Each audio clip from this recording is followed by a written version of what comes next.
Hello, everyone. Wal-Mart has a back-to-school marketing fail, while a Dutch Airlines has their own pro-LGBT marketing blunder. Disney is pulling their content from the popular streaming service Netflix. James Franco interviews a professor about her views on abortion, and it will melt your mind. We also have some NFL newsworthy stuff to discuss. A Google employee is fired after voicing his opinion when the search giant asked for feedback on how they could improve their diversity. North Korea and President Donald Trump are going back and forth threatening military action against each other. And no, this doesn't have to do with anything over who has the best hairdo. My favorite popular Facebook science blog to make fun of is back in my lineup as they analyze Texas defunding of the Planned Parenthoods and try to sway you with numbers to distract you from the dead bodies of babies. Also, we have Newsweek going after the Trump women because they wear high heels. But first, a Trump supporter brutally kills his neighbor, who is a DNC Committee person, by shooting him in his head twice on the victim's property. We begin there on the Generation Y Conservative podcast.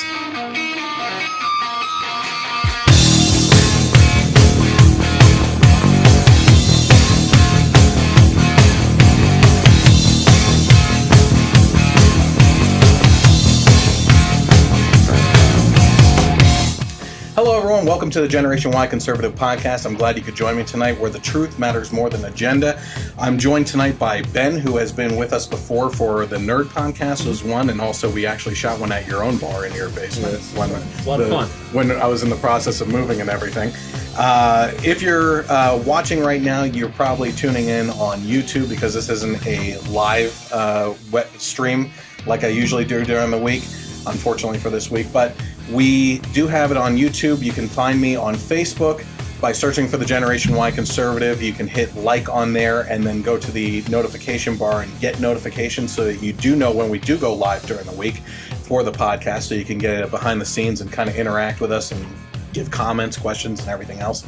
You can head over to my YouTube channel, which is listed at the bottom of the screen right now for you as well. And when you get there, hit subscribe and then hit the bell notification so that you can be notified when new video content is published. That includes both the podcast, segments of the podcast, and even the movie reviews that we've been doing as well. The latest being Spider-Man Homecoming, and I have a couple other really interesting reviews coming up that are already in the pipeline. So you can also find me on Twitter and interact with me there.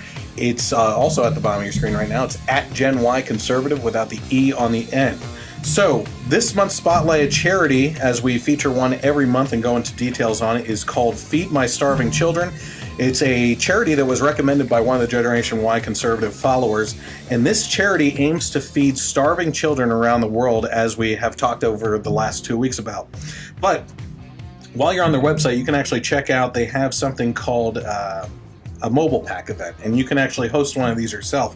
Through the Feed My Starving Children mobile pack events, you can engage in an impactful meal packing experience just about anywhere that you are. No matter your location in the United States, a mobile pack gives you the chance to instill compassion in your community and improve the lives of malnourished children around the world. And this is a Christian charity.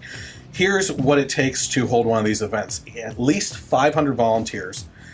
You can view the volunteer age requirements, a minimum goal of packing 100 meals during the event, commitment to pay for all the meals packed, a working forklift, a loading dock with a dock plate, or a parking lot with a large level area for a 53-foot semi-truck to unload, a clear pathway with a 50-foot door width from truck drop-off area to the packaging room, a minimum of 2,300 square feet of space to pack and store food, sinks for washing dishes or a dishwasher, and the events must be scheduled at least 6 weeks prior to the event start date. Now, I know that this is a lot for individual people and everything, but if you happen to have team up with a church and find a local place that you can do this, or if you're a business that's interested in getting involved in these types of charity things, this is a great opportunity for you to basically use all that power behind you to feed starving children around the world and get behind a good cause. So we're going to dive more into this charity and other things that you can do throughout the month of August. But in the meantime, if you are interested in volunteering, donating to this cause, or having your own mobile pack event, please visit www.fmsc.org. Sounds good to go. Yeah. Welcome back. Hey, thanks for having me back. So, as I mentioned in the introduction, a Trump supporter has brutally murdered a local Democrat politician here in Pennsylvania. I can't believe it. So I encourage you, if you are a Democrat or a liberal that hates Trump, to share this story. Share this video segment right now, because people need to know the unhinged Trump supporters that are out there and what they're doing, and just they're going after people. They're attacking people left and right just based on political ideology, and it's massacres out there. You know, that's what's going on with the world. You know, these maniac Trump supporters. It's just unhinged. That's exactly what it is. Yeah. So we are kind of unhinged. Yeah. So before the break, I was talking about this Trump supporter who brutally murdered his DNC committee neighbor. So let's actually get the details on that. In West Goshen, do you know where that is? No. I feel like I'm thinking Westchester maybe or something. I don't know where it is exactly. But West Goshen, Pennsylvania man shot his DNC neighbor twice in the head and killed him late Monday night. Clayton Carter, a Trump fanatic, shot his neighbor twice in the head on his neighbor's property. Clayton Carter has pro-Trump signs sprinkled in his lawn and has a history of arguments with his neighbors. Now, the victim's name is G. Brooks Jennings, and he was murdered while his wife watched Clayton stand over her husband and shoot him in the head. So shortly before 8 p.m. on Monday, police responded to the 300 block of Box Elder Drive for a dispute between Carter and Jennings about cursing and video recording in the backyard, and police said that they were able to resolve that dispute. Then at approximately 1 a.m. on Tuesday, so this is late night, police say the neighbors got into another dispute. Carter told the police that Jennings shined a light into his eyes while he was outside, and Carter then allegedly pulled the car into his lawn, shining the high beams on the car on Jennings' property.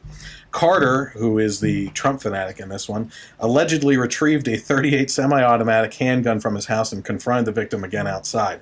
Officials say that Carter shot Jennings once in the head, knocking him to the ground, and then allegedly stood over Jennings' body and shot him once more in the head.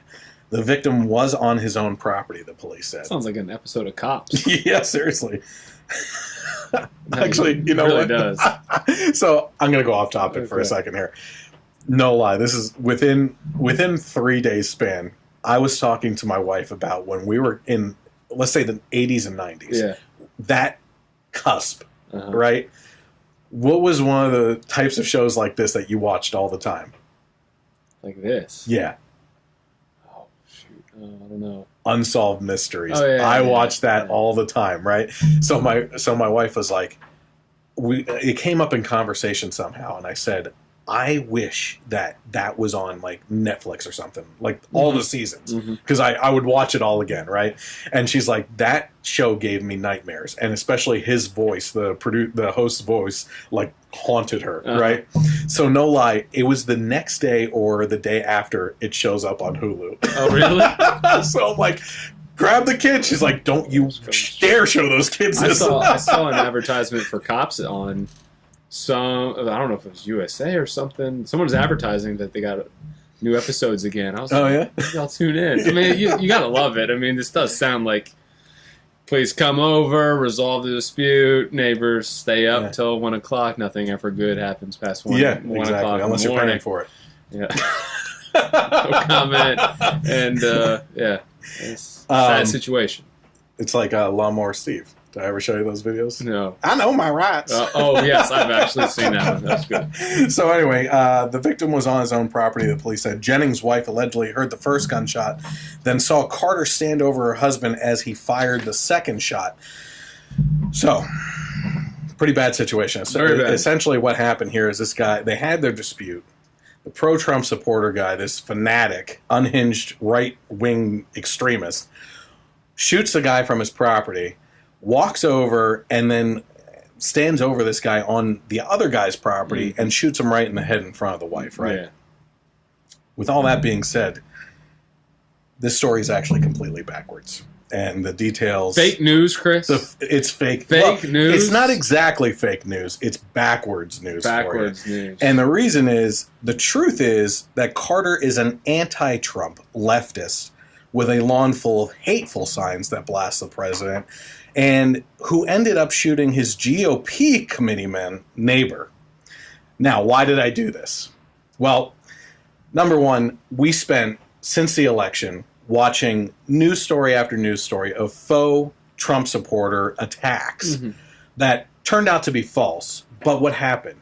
The left and our friends that are on the left happened to share these stories immediately without any verified details or anything, and they jumped on it immediately, right? So if you happen to be on the right side of the equation right now and you share this video and tell your friends, because I'm going to label it at the top as the way I originally introduced the story as a segment, share it, hope that your friends on the left share it, and point out the fallacy of them not ever actually following through on the details. Yeah. So I just wanted to prove that a little bit. But with the twisted details at first, this can actually make the news a little faster, especially since the left likes to spread these faux Trump supporter attack stories before the details are even made clear. So let's see what happens with that. And I think I was just telling you before the break, you really have to be careful of what I call headline bias. And, a lot of people get a little bit of free time, maybe at work, to surf the web for a news headline or two. You look at the paper, you look at even the headline or the lead-in on a news channel, like Fox News, CNN, MSNBC, and the tagline is often it's created to basically tell you how to feel right out of the bat. And a lot of people are just going to say, "Oh, that happened." They read the headline and, "Oh, that's need facts. To open the story. That's true. That happened." And then they go tell their friend, and they go tell their friend, and all of a sudden you have a headline which isn't true. It's just been spread to 10 people, and now you have a bias created, and that's really how they're doing it. And even within those stories, they bring objectivity, generally some point, but the damage is already done, right? So that's all they care about. Out fast, and that's it. Do you mind moving in there a little bit? Oh, sure. I just want to make sure that you're in on the front.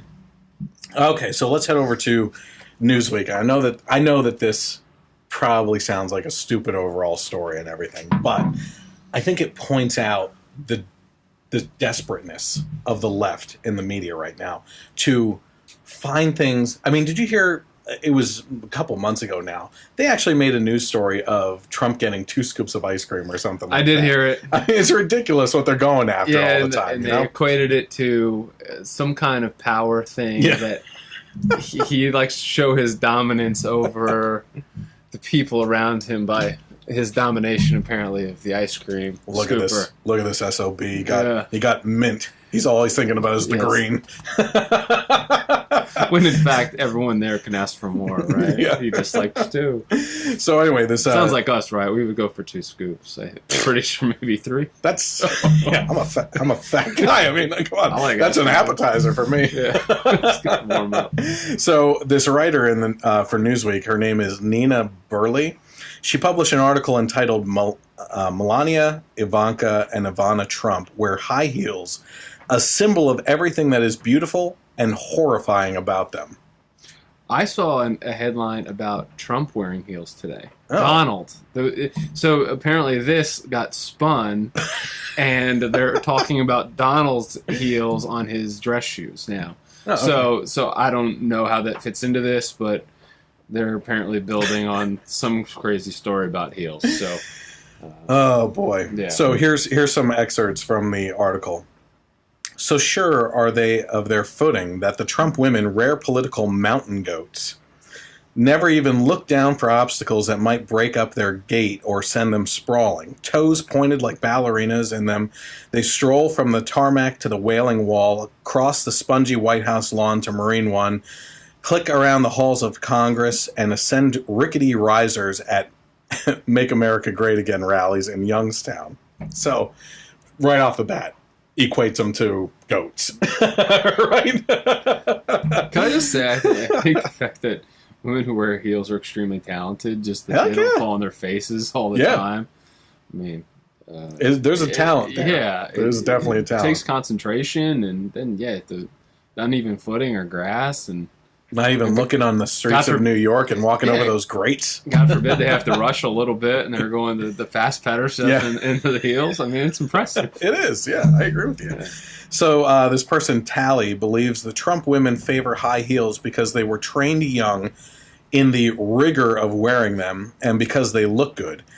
They said, it creates a tall, statuesque, almost ideal elegance, Talley said, but it also comes with an element of risk, which mastered further differentiates them from the average woman. So we're putting them up on a pedestal here now and trying to say that higher class snobs wear heels, right? So confused. Yes, it is a shoe that defies gravity. It is a risk-taking shoe. If you stumble, you will break your ankle. The talent involved there. But these girls have mastered the art absolutely through rigorous discipline of daily exercise and weight loss. And when you set your foot into the toe box, you have the mental knowledge that you can't make those mistakes and fall. All right. I'm with you. Males respond to the characteristic way a woman walks, i.e. the movement of the female pelvis. High heels just exaggerate the femaleness of the walk. So to deconstruct why Trump women wear high heels, they are just buying into traditional binary views of male and female, said Paul Morris. Aren't they just trying to look nice? Isn't it just get... Don't men try to look nice too? I Yes. mean, you get a new job. What's the first thing you do? You go buy a lot of new clothes. You want to go in. You want to look nice. You want to make it the right impression. Is the heel not in fashion? I would say the equivalent of a tie or a bow tie to a man. That's a good comparison. I would say because they don't wear. I guess they do sometimes, like if they wear the business suits and everything. But by and large, on the average, you're talking like they don't wear ties. We certainly don't wear heels unless you're Trump doing something. I don't know what's going on there. Yeah, you never know these days, right? But yeah, so they're talking about the swaying of the hips. I don't. I mean, I'm not complaining. I agree that it's there, and God bless it.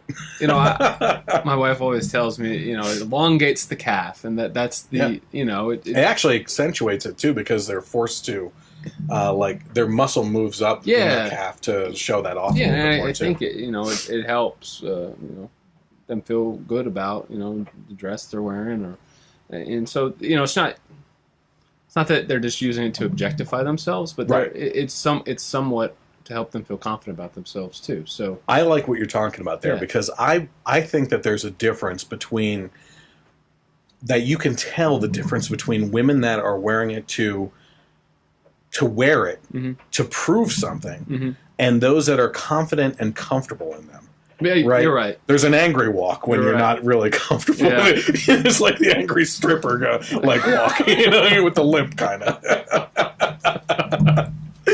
All right, so Helen Fisher, an American anthropologist, is in the camp that believes heels detract from women's power and shouldn't be worn at work. So here's what she said. When women wear high heels at work, they send sexual signals that should be avoided if they want to be taken seriously. Now, I don't know, maybe it was within the last decade or so, but I thought it was like sexist males who said that if you're dressed a certain way, you're asking for attention. Yeah. And they were like, no, women should be able to wear anything and feel empowered. And here she is saying that if you dress like that in high heels, just the high heels, you're sending sexual signals here. Is she from Saudi Arabia? What's going on here? I don't know. I didn't see her face. No. I'm saying the writer. I don't know. I don't know. But you're right. It's very backwards. It's well, what isn't nowadays? Yeah. It's very Sharia law-ish. Right? Oh, it's horrible. So the rest of this article is actually dedicated to the history of the high heel and how they were first worn by Italian prostitutes. Okay, at first, and not to compare this at all to Trump women, of course. They had no intention of doing that, as well as to point out how high society it is. So here's a question for you, and I posted this on Facebook. Maybe you saw my post with this. When I believe it was either 2008 or 2007, but I want to push for 2008 just because the campaign was in full swing for Obama back then. He made a comment at a rally about have you guys been to Whole Foods lately? He's like, the price of arugula is outrageous. So he's talking about this, and you're like, the right immediately jumped on it, and for good reason, like arugula. Really? You know what I mean? Like, it just shows a certain level of snobbiness. Yeah. But I remember at the time, like anything that he did that was considered high class, the left is like, oh, the Obamas ooze class. Yes, You know, they're so classy and everything. But Trump women wear high heels, and it's like these elitist bastards. You know what I mean? It's like, it's unbelievable. Well, I mean, did Michelle Obama not wear high heels ever? I mean, I'm pretty sure she wore high heels quite a bit. I can remember. People were watching the biceps. Oh, yeah. Anything else? So who knows? Maybe we should put them on the end of her hands. So, yeah, I mean, what a disgrace that we have news media that is spending their time writing articles about this kind of stuff when we have so much other stuff going on. You know, you're right, but the problem is that what is the disgrace of that, or is the disgrace that someone actually cares enough to read it? I think he's pointing at me. No. You're covering. I had to. You're covering the fact that someone's reading it, right? No, because, you know, in theory, yeah, paper pushing out that garbage wouldn't stay in business. No. The Newsweek, all these types of things are going to go down. I mean, they're surprisingly in regards to the age of information on the decline and on the way out because new media is taking over. So they're just doing whatever they can to stay relevant. I guess so. Yeah. I don't know. Heel articles. Yeah. There was something in this article that one of it was a prince or a king was actually one of the first ones to wear high heels because it was a sign of sophistication on a male's part to wear them, and it wasn't worn by a working class, like peasant type person, right? Yeah, sure. So if you actually look at some old paintings of like Renaissance type stuff, they actually show that not only were they wearing high-heeled shoes in them, but they actually stood like women like modern women, with one heel pointed forward or toe pointed forward, and the other one off to the side. Huh. And now that they mentioned that in the article, like I studied hours upon hours of art history, like just too damn much. You. I know. One class was a 4-hour art history class twice a week. Oh, I would not be. And then the other one was a 3-hour one once a week. Yeah. And at two different colleges. College education there. Well, I mean, I was in marketing and graphic design, but okay. So let's hop over to the science article I was talking about. The I Effing Love Science blog. You follow that on Facebook at all? Unless you're talking about it, generally no. Okay, all right. So essentially what happened here is the blog posted this week an article entitled, "After Planned Parenthood was defunded in Texas, the obvious happened. Study confirms." Stab in the dark here. Babies lived. Horrible things have happened.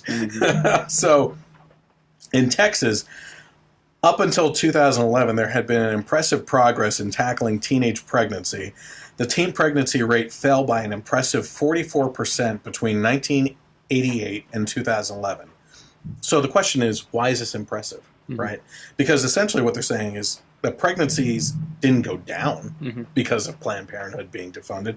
All they're saying is that this study is linking this to Planned Parenthood, is merely suggesting that more teen pregnancies didn't end up with the birth of the baby back then, right? So that is what they're upset about. And they're not coming out and saying that. They're upset that more babies were born, right? So, unfortunately, a new study has now, this is what they're saying, unfortunately, a new study has now suggested that due to the Texas family planning budget being slashed by 67% since 2011, as a direct result, there has been a big spike in teenage pregnancies that have resulted in teen births since then. In the 4 years following 2011, teen birth rates increased by 34%, reversing the excellent progress that had been made pre-cuts.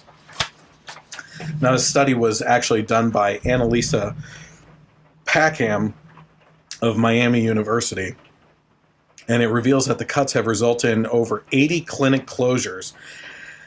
And as a result, Packham claims around 2,200 teens have given birth that wouldn't have if the cuts hadn't taken place. 2,200 births. So, since 2011, I don't think that's that much, really. You know, For Texas, yeah, it seems tiny. Yeah, exactly. I mean, you're talking. Texas is one of the bigger populations. Oh, absolutely. Yeah, I mean, it has 3 major metropolitan areas. Yeah.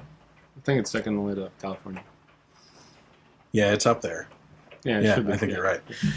Before 2011, when Texas teen birth rate was at a record low, its budget for the family planning was $111 million for 2 years running. This shrunk to $37.9 million for the next 2 years, and these cuts appear to have had a detrimental impact, the study claims, with a marked increase in teen birth rates of 3.4% by 2015. Very interesting use of statistics there. Yes, and it's all the word use of detrimental and unfortunately on life. Yes. Exactly. Very strange. So the state also has the most cases of repeat teen pregnancies, according to the Center for Disease Control. On top of the problems caused by the closure of Planned Parenthood clinics, it probably doesn't help matters that 58% of school districts in the state offer abstinence-only education, and incredibly, 25% of the districts offer no sex education whatsoever. Anything to say on that? Not even Planned Parenthood would write that kind of garbage in an article. Cecile Richards? They even know better enough to be more sensitive than to use statistics in that way. That is incredible. I wouldn't put it past them. I mean, the reason why it was started. It's pretty awful, yeah. I mean, it was started to get rid of minorities and the African American stuff. Population. Yeah. So very troublesome there too. So, what are your thoughts on? Let's say these statistics in this one are right. Let's say 58% of school districts offer abstinence-only education. What are your thoughts on that? It's the only type that works, and I'll just say this because guys find a way to not to take precautionary measures. So yeah, I don't know. Shame us, men. So yeah, it's the only worthwhile method. So abstinence only.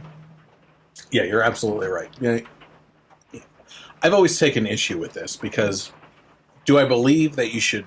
I believe that you should, as a school district, push that ideology, right, or practice. But I also believe that you should cover the other stuff. Sure. Which is. Here's what can happen, and here's what does happen. What our major problem in our country right now is that they've moved abortion into the birth control method. Department of what to do, and just it's almost like a toss away. It's almost, I mean, not to be graphic or anything, but you do what you do with a condom and you kind of throw it in the trash, and it's almost viewed like that, like it's not really a baby, you throw it away and just get rid of it and everything, and that has set out this mentality that has really detrimental effects on their society. Yeah. I would imagine they're upset, especially if they're not teaching access to what's the next morning pills and stuff like that. Morning after. Because I know that not necessarily in high school, but a lot of women, as they get into college and early 20s, rely on that a good bit. So you ever see High School High? No. Why would I watch back such in the a movie? day when it was just you were talking about the distribution or handing out of contraceptives and stuff, and I remember, I'm a movie crazy person, but I just remember them in the high school and they're handing out pamphlets of information on sex, and right in the middle of the condom, stapling them to the packets and handing them out. My gosh! So here's hence another reason why abstinence is the best. Yeah, just pushed it that way. So here's my thoughts on it. The article breaks down all the statistical information, numbers on birth rates and everything else, but completely glazes over the abortion topic, being in that it's involving life, right? Because they don't want to admit that. First of all, it's a clump of cells. It's nothing. It's nothing, And in their mind, this is horrible news that babies were born. I think we both kind of talked about that. I think if you're going to put it in context like that, why don't you just now, after the fact, go interview most of those mothers and say, "Hey, do you want to kill your child now?" Yeah, that's a good idea. Yeah, you want your the fact that you decided not to have an abortion be referred to in this method, I think they'd find all those mothers would probably find it. I can't speak for all of them, but I think most of them would find it very offensive. Oh yeah, to be referred to as a stat, because someone is one of those stats, right? Yep. It is a person. So someone out there is a statistic, and they're being referred to like that. It's rough. Here's another interesting thing, and I don't think I put it into this, and correct me if I'm wrong if I did read it, but there was also a statistic in this whole thing. They laid out a bunch of numbers, and I just didn't include them all. But there was actually a statistic in there on an increase in repeat pregnancies, right? To your point on asking these mothers, teenage mothers now, if they regret it or would like to kill their child after the fact, wouldn't the first child have been a pretty damn good lesson in what's coming? That why would they get pregnant again, or why wouldn't they be careful enough to not get pregnant again if that was the case? So I think that increase in or repeat of pregnancies is actually throws off the whole article in that it's an outlier saying that they dealt with the consequences before, they're willing to do it again. You know, that education is out there. I'm sorry. Yeah. You could turn on anything and you're getting sex thrown in your face. It's also just tough to believe that high school age children aren't well versed in any of this stuff these days. I think at least enough to know. I want to say it's by the how end stuff of elementary works. school. Yeah, I mean, you know what I mean. I mean, it was even when we went to high school, it had seeped down into middle school level. But I can only imagine now with the internet. You know, it has to be just fifth grade. It's such a different time, man. Yeah, we're not that old, and I think we talked about it in the last podcast. Or no, it was maybe 3 podcasts ago or something. Whoever was with me.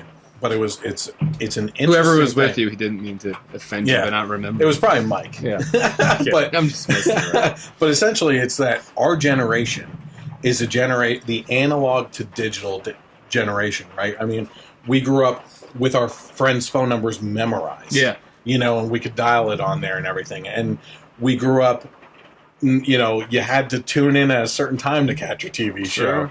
We didn't have cell phones. Right. And when we did get cell phones, it wasn't until well into college that you got a smartphone. And even then it was slow loading and everything.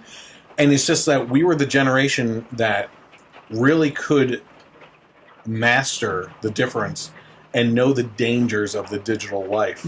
Whereas these kids today they post everything about their lives. Yeah. And they don't realize that that's out there forever. And I don't know why they don't realize that. It seems like with more information, you should have more knowledge and wisdom possibly, but it is not happening.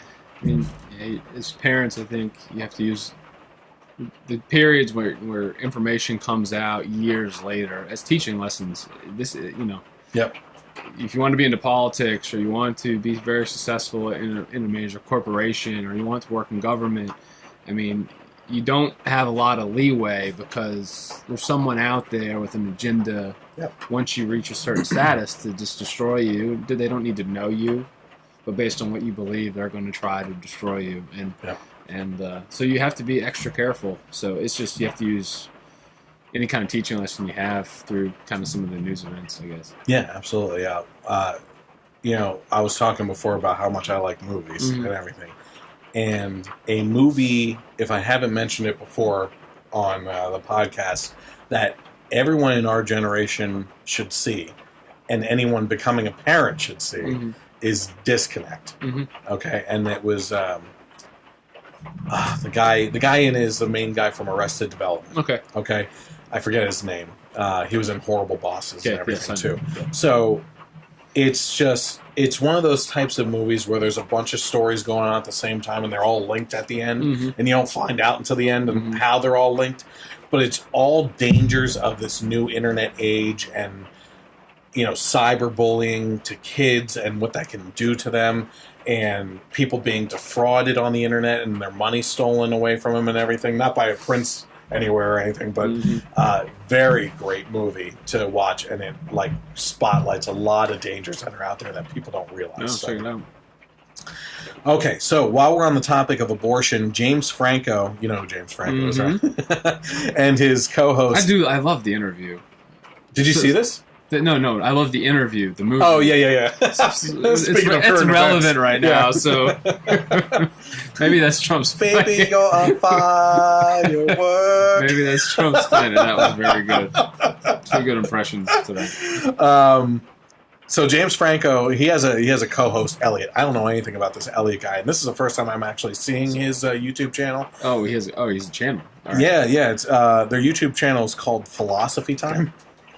Yeah, Philosophy Time. Philosophy Time with James Franco. It sounds very right up his alley. It sounds like our buddy John would be tuning into that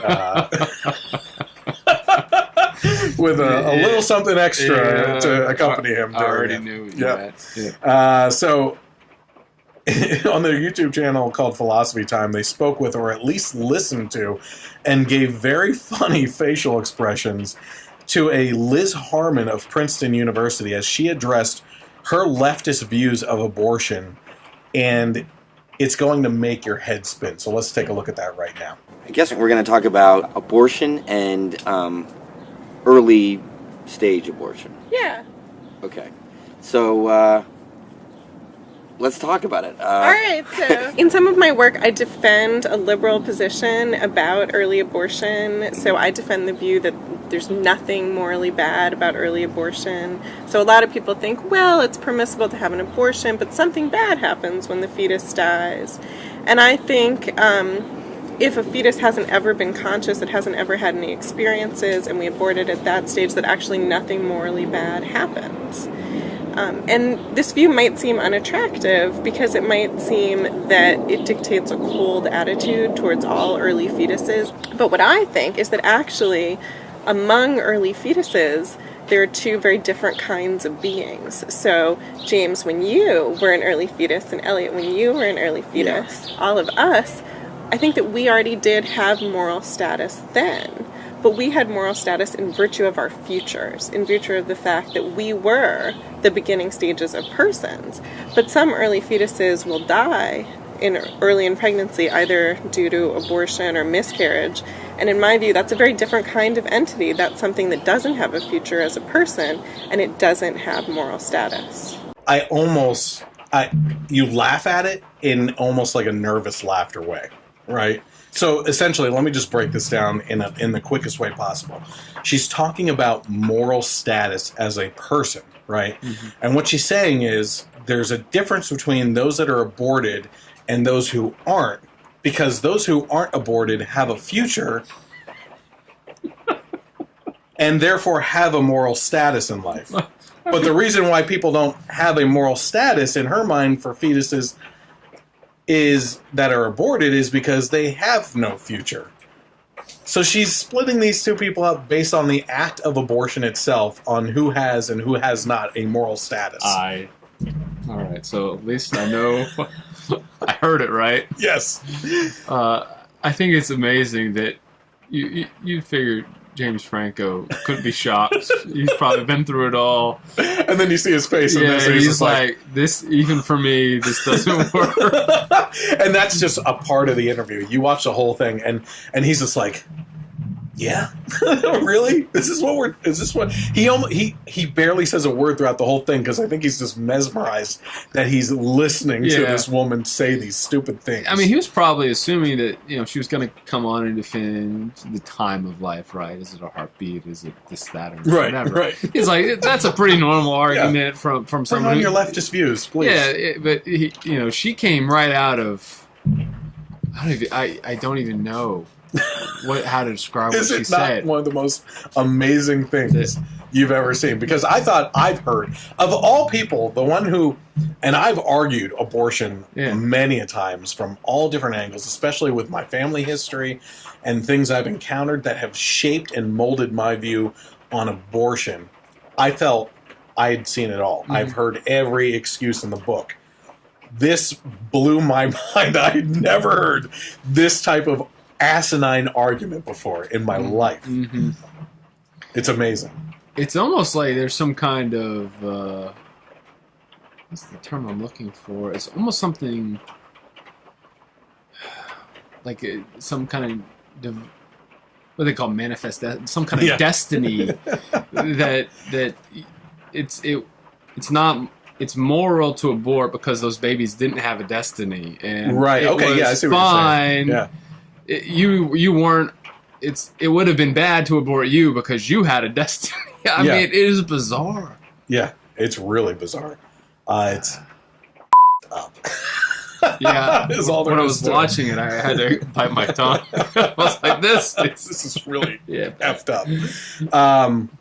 But the funny thing is, and going back, and if you're listening to the Generation Y Conservative podcast right now, I actually forgot to mention this. I can't believe I forgot it. But the podcast is re-aired on Sundays between 3 and 6 p.m. on KLRN Internet Radio.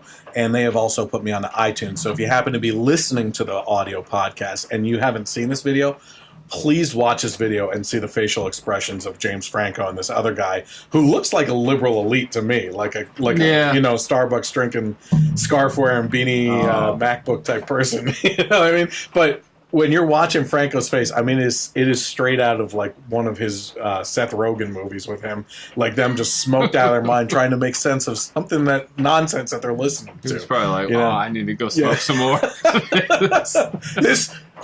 this philosophy crap is deep. He was probably like, screw the weed. We need something stronger.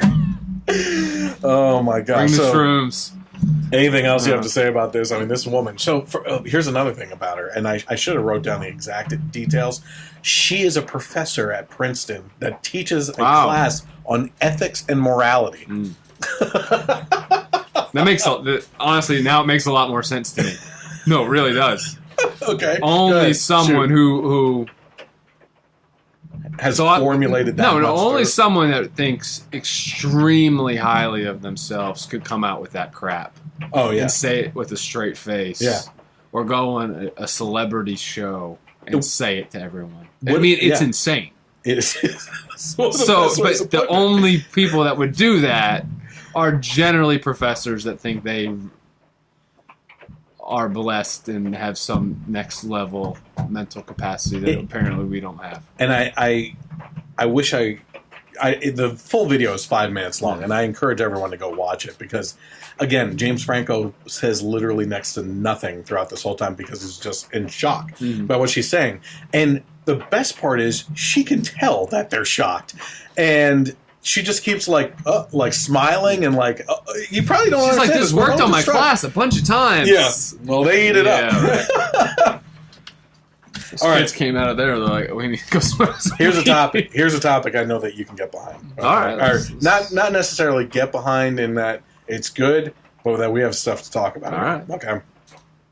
So let's talk about some entertainment news. So the big story this week is that Disney is pulling their content from the popular streaming giant Netflix. I almost commented on this, so good. Okay, all right, good. So according to Screen Rant, one of the places I got the article from, Disney has announced plans to pull its films from Netflix and launch its own streaming service in 2019, as well as a separate ESPN streaming platform due in 2018 as well. Disney is ready to get in on the streaming action themselves, per reports from CNBC and The Wrap. The company is preparing to launch 2 separate streaming services, and Disney is preparing to remove all of its movies from Netflix and reposition them on a Disney streaming platform that they are aiming to have ready by 2019. Now, one of the things that's interesting about this is that they just, within the last year, struck this deal with Netflix to get Civil War and all that stuff immediately on there as soon as it came out on video. What's the newest Disney movie that was on there? Beauty and the Beast. Is that on there already? Probably is. You're probably right. I think it is on there. But yeah, I mean, these things, they hit right away. So I find it a little fascinating, and we'll get deeper into whether this was a good business decision or not after I get into all the details.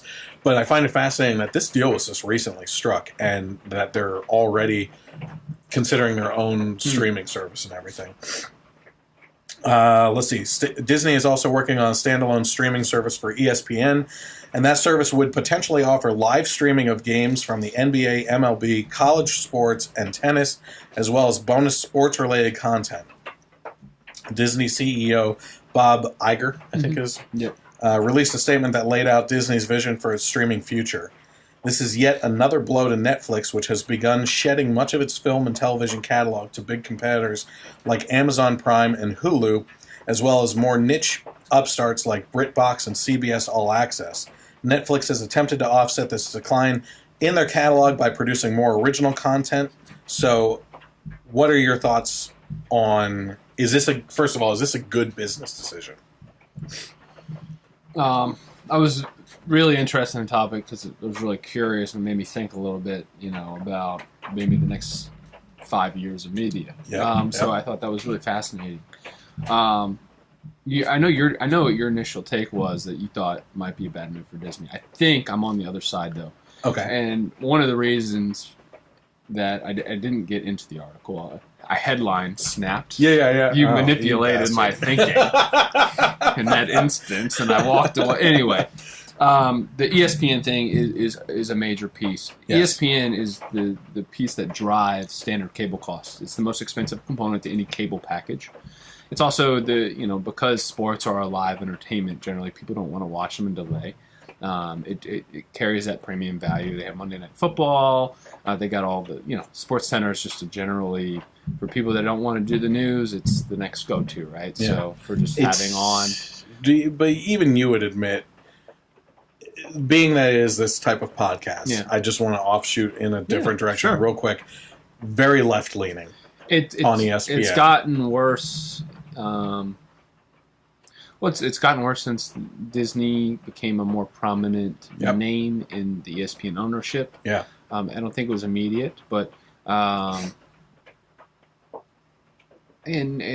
someone on ESPN became a pretty big victim and example. Yeah. Who was that? Do you remember? Sage Steele, but she was then picked up, or they ended up putting her on a different show.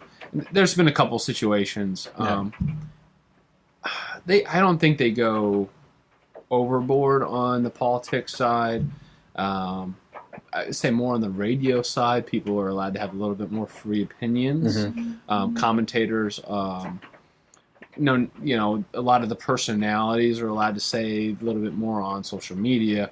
Generally on the content, it's not that bad. But, issues do seep in. Yep. I'd probably start to say it was the domestic violence issue in the NFL really became a source of, I don't want to say the outrage culture, because there was a lot to be outraged by, but it was one of those things that just, it was the beginning of some sports issues becoming bigger than life, Yes. It's like domestic violence in our country is a horrible, horrible thing. And it's something that goes on your street and and you probably know someone who is guilty of this, and you don't even realize it. And it's trying to tell me something? No, but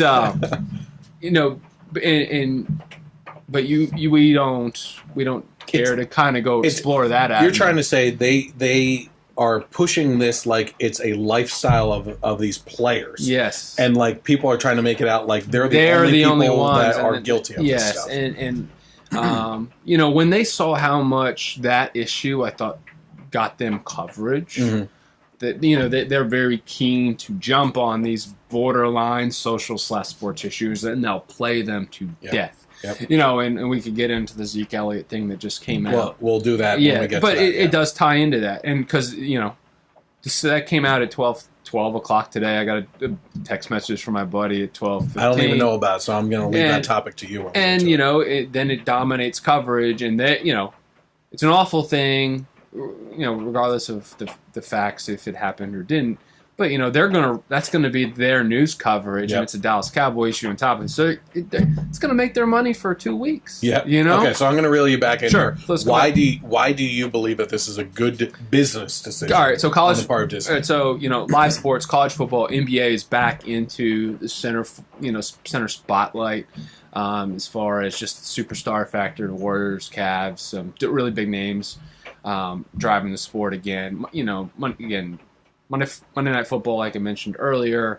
So I think that's what is always going to keep people coming back, and that's a piece that I think a lot of people, if they had a choice, if there's a lot of families that could go without cable, but they keep cable because they need their live sports, and they have their and they have their other services. The only reason I keep my cable is unfortunately because DirecTV has the monopoly on NFL Sunday Ticket. Yeah. And without that, I would be off cable and I would be on services. But, because of one stinking thing in the NFL, which I love, and I like to watch my Cowboys, they're not on, just because I want to watch them every week, no matter what. I pay that premium and I pay it year round. And it's a lot of money. And it's kind of stupid, but, you love your team, right? So, so that's just one example of it on the football side, but I think it goes hand in hand with just ESPN. So if ESPN's going to be in that, or they're going to run that as a standalone thing, I think that's good. I think Disney movies in general have their own kind of just special. Allure, that's a great word. Special place in people's hearts, right? And as you have young kids, you want them to watch all the classics. And there was a time before Amazon where they were they were kind of really controlling that limited release of movies. Yes, exactly. Yes, special edition DVDs. And I think this will also then allow them to go back to a model that's a lot more distribution based too, and they can do these kind of bring back movies for a period of time on this new network. That's where I'm going to disagree with you. If they're going to be successful in a streaming service, I believe that they need to make that entire catalog available on that streaming service. I don't think they have to. I think they do, because it's huge. Here's the thing. People, so you're paying a premium for your TV subscription, your cable and everything. But I did unplug, okay? I know that. And I'm on Hulu, Netflix, and HBO Go. But you have to think about it in this term. So when you talk Disney, you're not just talking Disney, you're talking ABC, all their properties, you're talking 3 ESPN channels, probably a couple of other properties we're not even familiar with on top of the Disney Channel, but they have 3 Disney Channel TV channels that would probably come with it. All that content, a lot of kids' content. But they canceled Last Man Standing, so screw them. I know. That show's got to come back. Netflix has to strike a deal on that. So, I think Disney's running, this is kind of nerdy, Disney's running a whole new lineup from like 9 to 1 geared toward gamer culture with the IGN show, which you haven't seen. They're running Evo tournaments, which is the big fighting tournament. What do you mean the IGN show? They have an IGN show.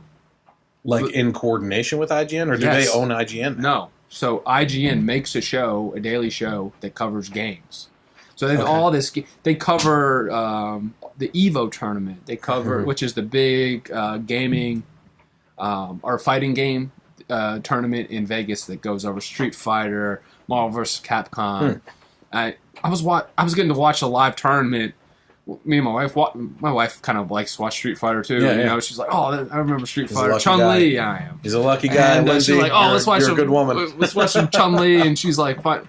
We pick someone to root for, and then we root for them, and we watch the whole thing. It's great. So they have a lot of cool new properties. Yes, the Honda, you know it. They have some cool new properties. I just think that they have a lot to potentially go with there, and I like all the new content on the Netflix side. You get a lot of. They're doing a good job with their content. Fabulous, and we'll get to that. Yeah, but I think there is a concern of Netflix, and my always concern was that cable is inevitably going to die, and it's just a matter of time. You mentioned what would collapse it if the NFL lowers the price of their streaming service to access NFL games. Yeah. If they just come down below $100, I think, to offer all NFL access, they could go direct. Cable's done. It's done. They could partner with a software company. They could partner with Netflix. They could go direct access. And you could, my guess would be Amazon, because Amazon, I subscribe to HBO through Amazon and Showtime through Amazon. I guess I have that because we're a Prime member. Yeah. I just never use it. So I do it only because when I order through DirecTV, when I want to cancel, I have to call. I can't do it digitally. I can't go online and cancel. When I cancel HBO, because I do seasonal rotations with HBO. Game of Thrones. And so we watch Homeland and a couple. She likes a couple other shows. And then I go when Game of Thrones comes on, I'll watch that and a couple other shows to catch back up. And because I don't need it all year round. But I hate to call and get a sales pitch to cancel something. So I don't need to do that with Amazon. Amazon's got the best streaming capability. The speed's always good, so I can watch at the gym. You know, I'm really happy with that. So I think that whole, I think Amazon has the potential. They have the infrastructure, in my opinion, based on this whole channel segmentation that you can just instantly subscribe to things. Netflix might be coming that route, but I think Amazon has the edge. I don't want to spoil Game of Thrones at all, and I won't. Yeah. But didn't they miss an opportunity to be sponsored by Tums last weekend? So here's the thing. Yeah. My biggest concern. Well, okay, I let you go with your whole spiel there, and I'm not even asking for an apology on that, because you have your points that you want to make on why you think this is a good business decision. I think that there's a lot of people out there that got away from cable because they were paying an exorbitant amount for all that content, and now there's more and more streaming services that they have to subscribe to, and it's adding up again to the same amount that they were paying for cable if they have Hulu and Netflix and HBO Go and all these other things, and it's like it's up there in price, and despite Trump making America great again, people still are struggling with their money issues from the Obama administration. You know what I mean? But here was my biggest concern. I posted it, and it didn't hit me until after I posted it. I was like, oh man, what's going to happen with Daredevil, Jessica Jones, Luke Cage, Iron Fist, The Punisher coming out, and I think next week The Defender starts up, right? Know. And no, they don't. So Netflix owns partial. Netflix is the producer of those shows, so it'll still be in collaboration. So I'm really happy. So it'll be like what I think was Logan.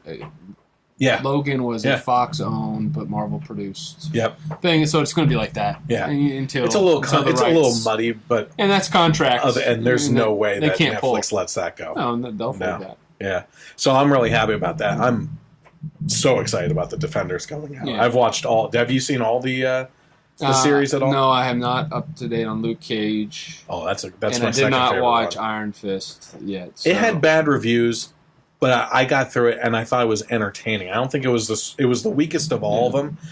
I thought I would say Daredevil, Luke Cage, Jessica Jones, and then Iron Fist. Okay. But I really enjoyed the Purple Man, I think is the technical term for the villain in Jessica Jones. Oh. Or whatever his name was. He was one of the most fantastic villains. Yeah, he was good. I mean, I really love Agents of S.H.I.E.L.D. as a show. I know, and I fell off after Ghost Rider. Oh, I love the show. Okay, really good. Yeah. Yes, the whole life model decoy thing. Oh, yeah. That was the second half of that season or something, right? It's worth catching up on. Yeah. Yeah, Marvel's, again, it's such an interesting thing. I mean, on the nerdy side of us and everything, I think that Marvel's strongest suit is the movie side and their Netflix side, but their TV side is... I think you really like Marvel's Agents of S.H.I.E.L.D., but when I compare that against DC's TV shows, I think DC blows the shows out of the water. Arrow, Flash, DC Legends of Tomorrow. I know Supergirl I don't watch, but because they got into this whole other culture I don't want to go into. But yeah, I mean, but DC films, movies suck. I like it. Well, I like Arrow a lot, and I watched the first season of Flash. It's just, I basically I judge shows on what brings me back to watch. Right? Yeah. So, you got an Arrow. Yeah, but 30. Well, we go Netflix at $9.99. You got Hulu at less than that.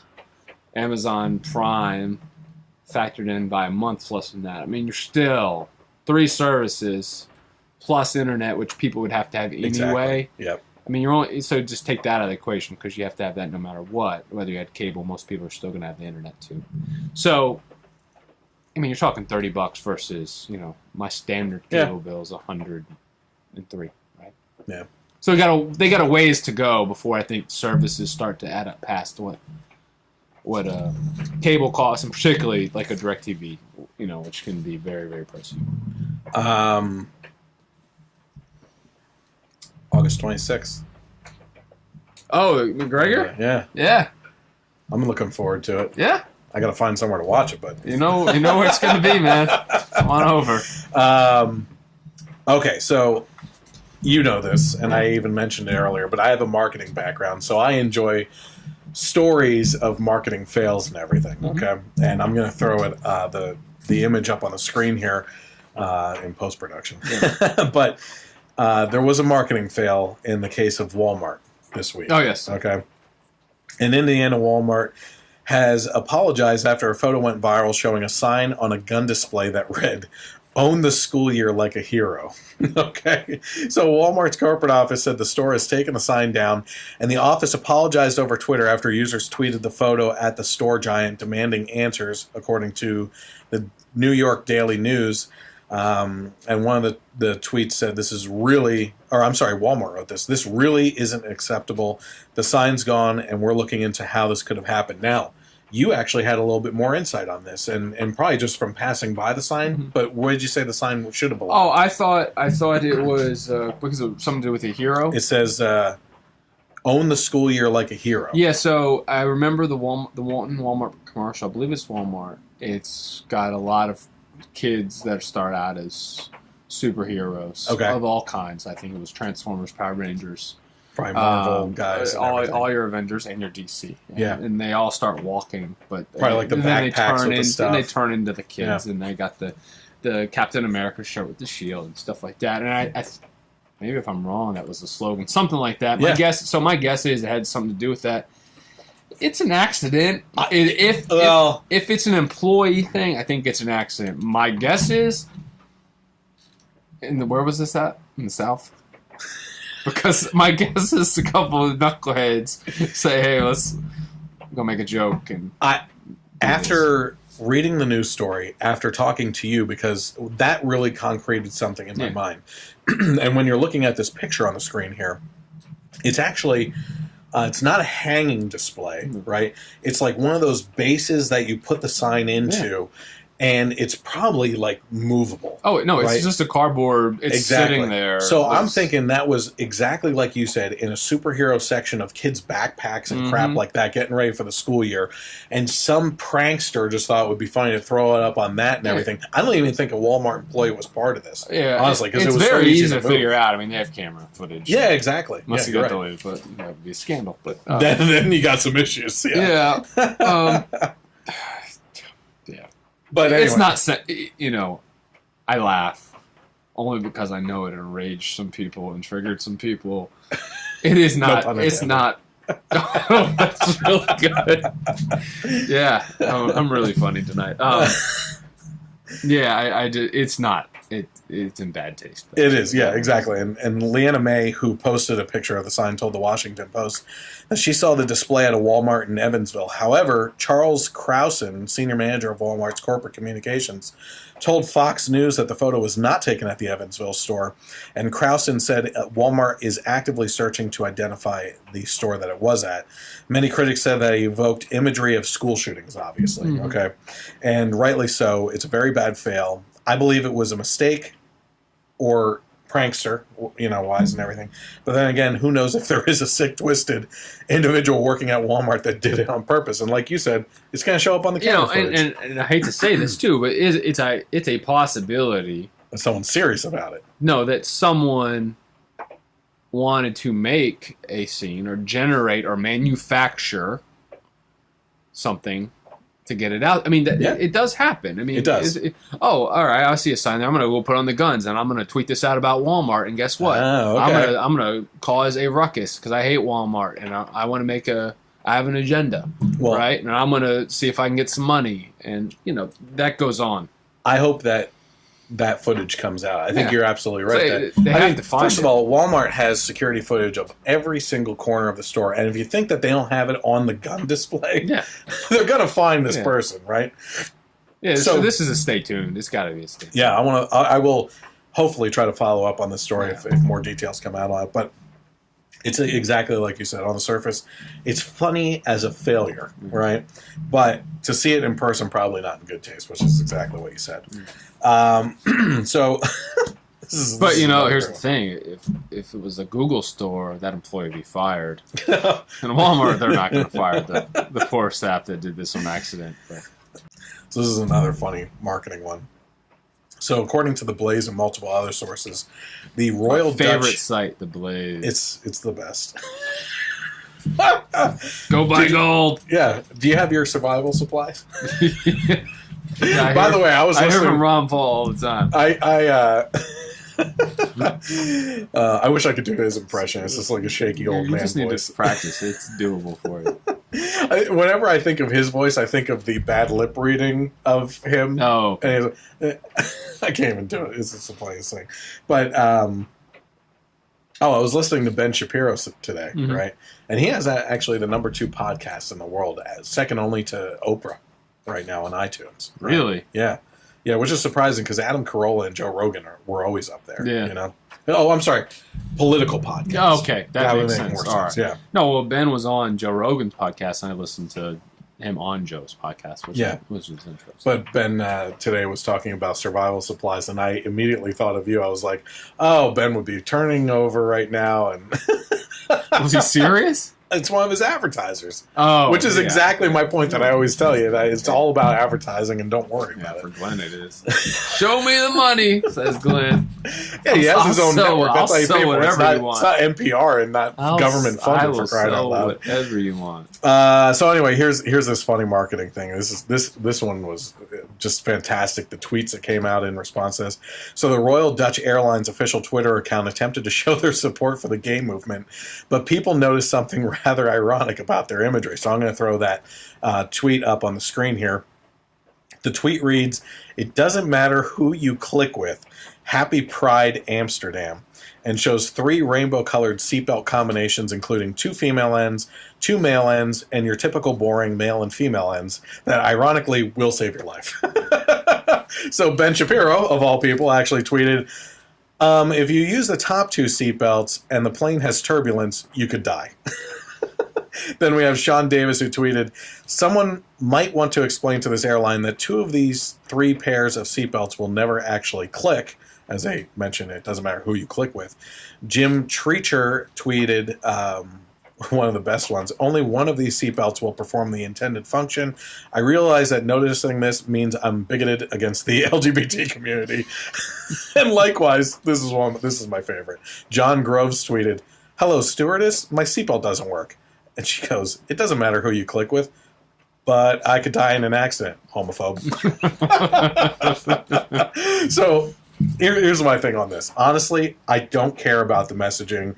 We're all used to it by now. I mean, we're inundated with this in every TV show and everything. It's this agenda that they're always trying to get out and everything. I don't get offended or mad by it. But again, this is a clear example of a marketing fail, as they're trying to compare things that work together without thinking through what seatbelts are actually used for and how they properly function, and that 2 of the 3 options will, in fact, not work. And when you actually look at these, the first thing I thought of when everybody started making fun of it was, does anything pop out in your mind, anything that you've ever thought of like this? For me, classic, one of my favorite movies of all time, Jeff Goldblum in Jurassic Park tying the 2 seatbelts together. I've seen that movie so many times. Because he's trying to figure it out and everything, and then eventually he slip ties it and sits back and he's like, "I got it. It's okay." Yeah. So my initial thought was, I mean, the whole click with thing. Initially, it's like, am I supposed to use the other person's seatbelt? And are we supposed to do this? Like, am I supposed to get your seatbelt and we're supposed to join these?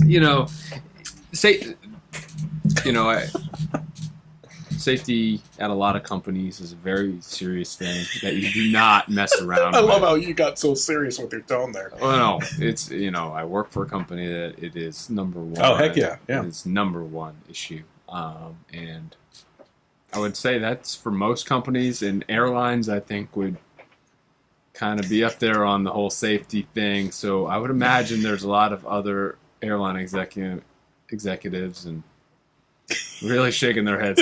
No kidding. No, and really, the message, whatever, it's fine. Yeah, exactly. It's not the message that they're sending; it's how they chose to send that message. You don't confuse the one.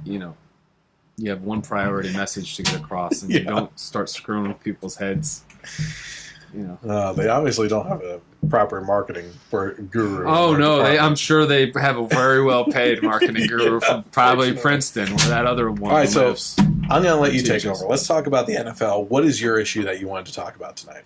Oh, all right. My issue that I want to talk about was and it's not specifically related to Ezekiel Elliot, but I think this just brings the issue back to a forefront for me, and it's just Speak up in there. Oh, sorry. It's more of a, what kind of basic rights do people have as workers? And so, just to give some background. Yeah, I know nothing about what's going on.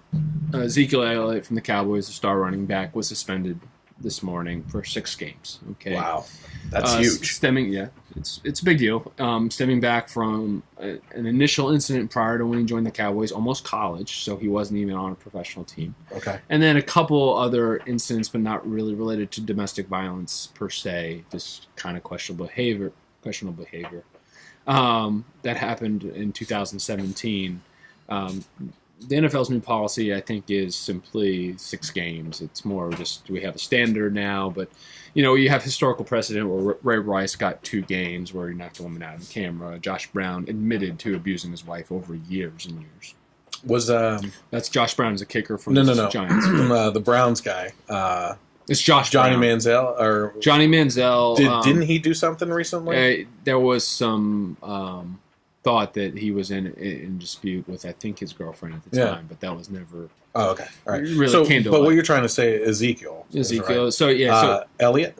Mm-hmm. So you're saying that the incidents that he's being punished for now are incidents that were way in the past? They're prior to his professional career.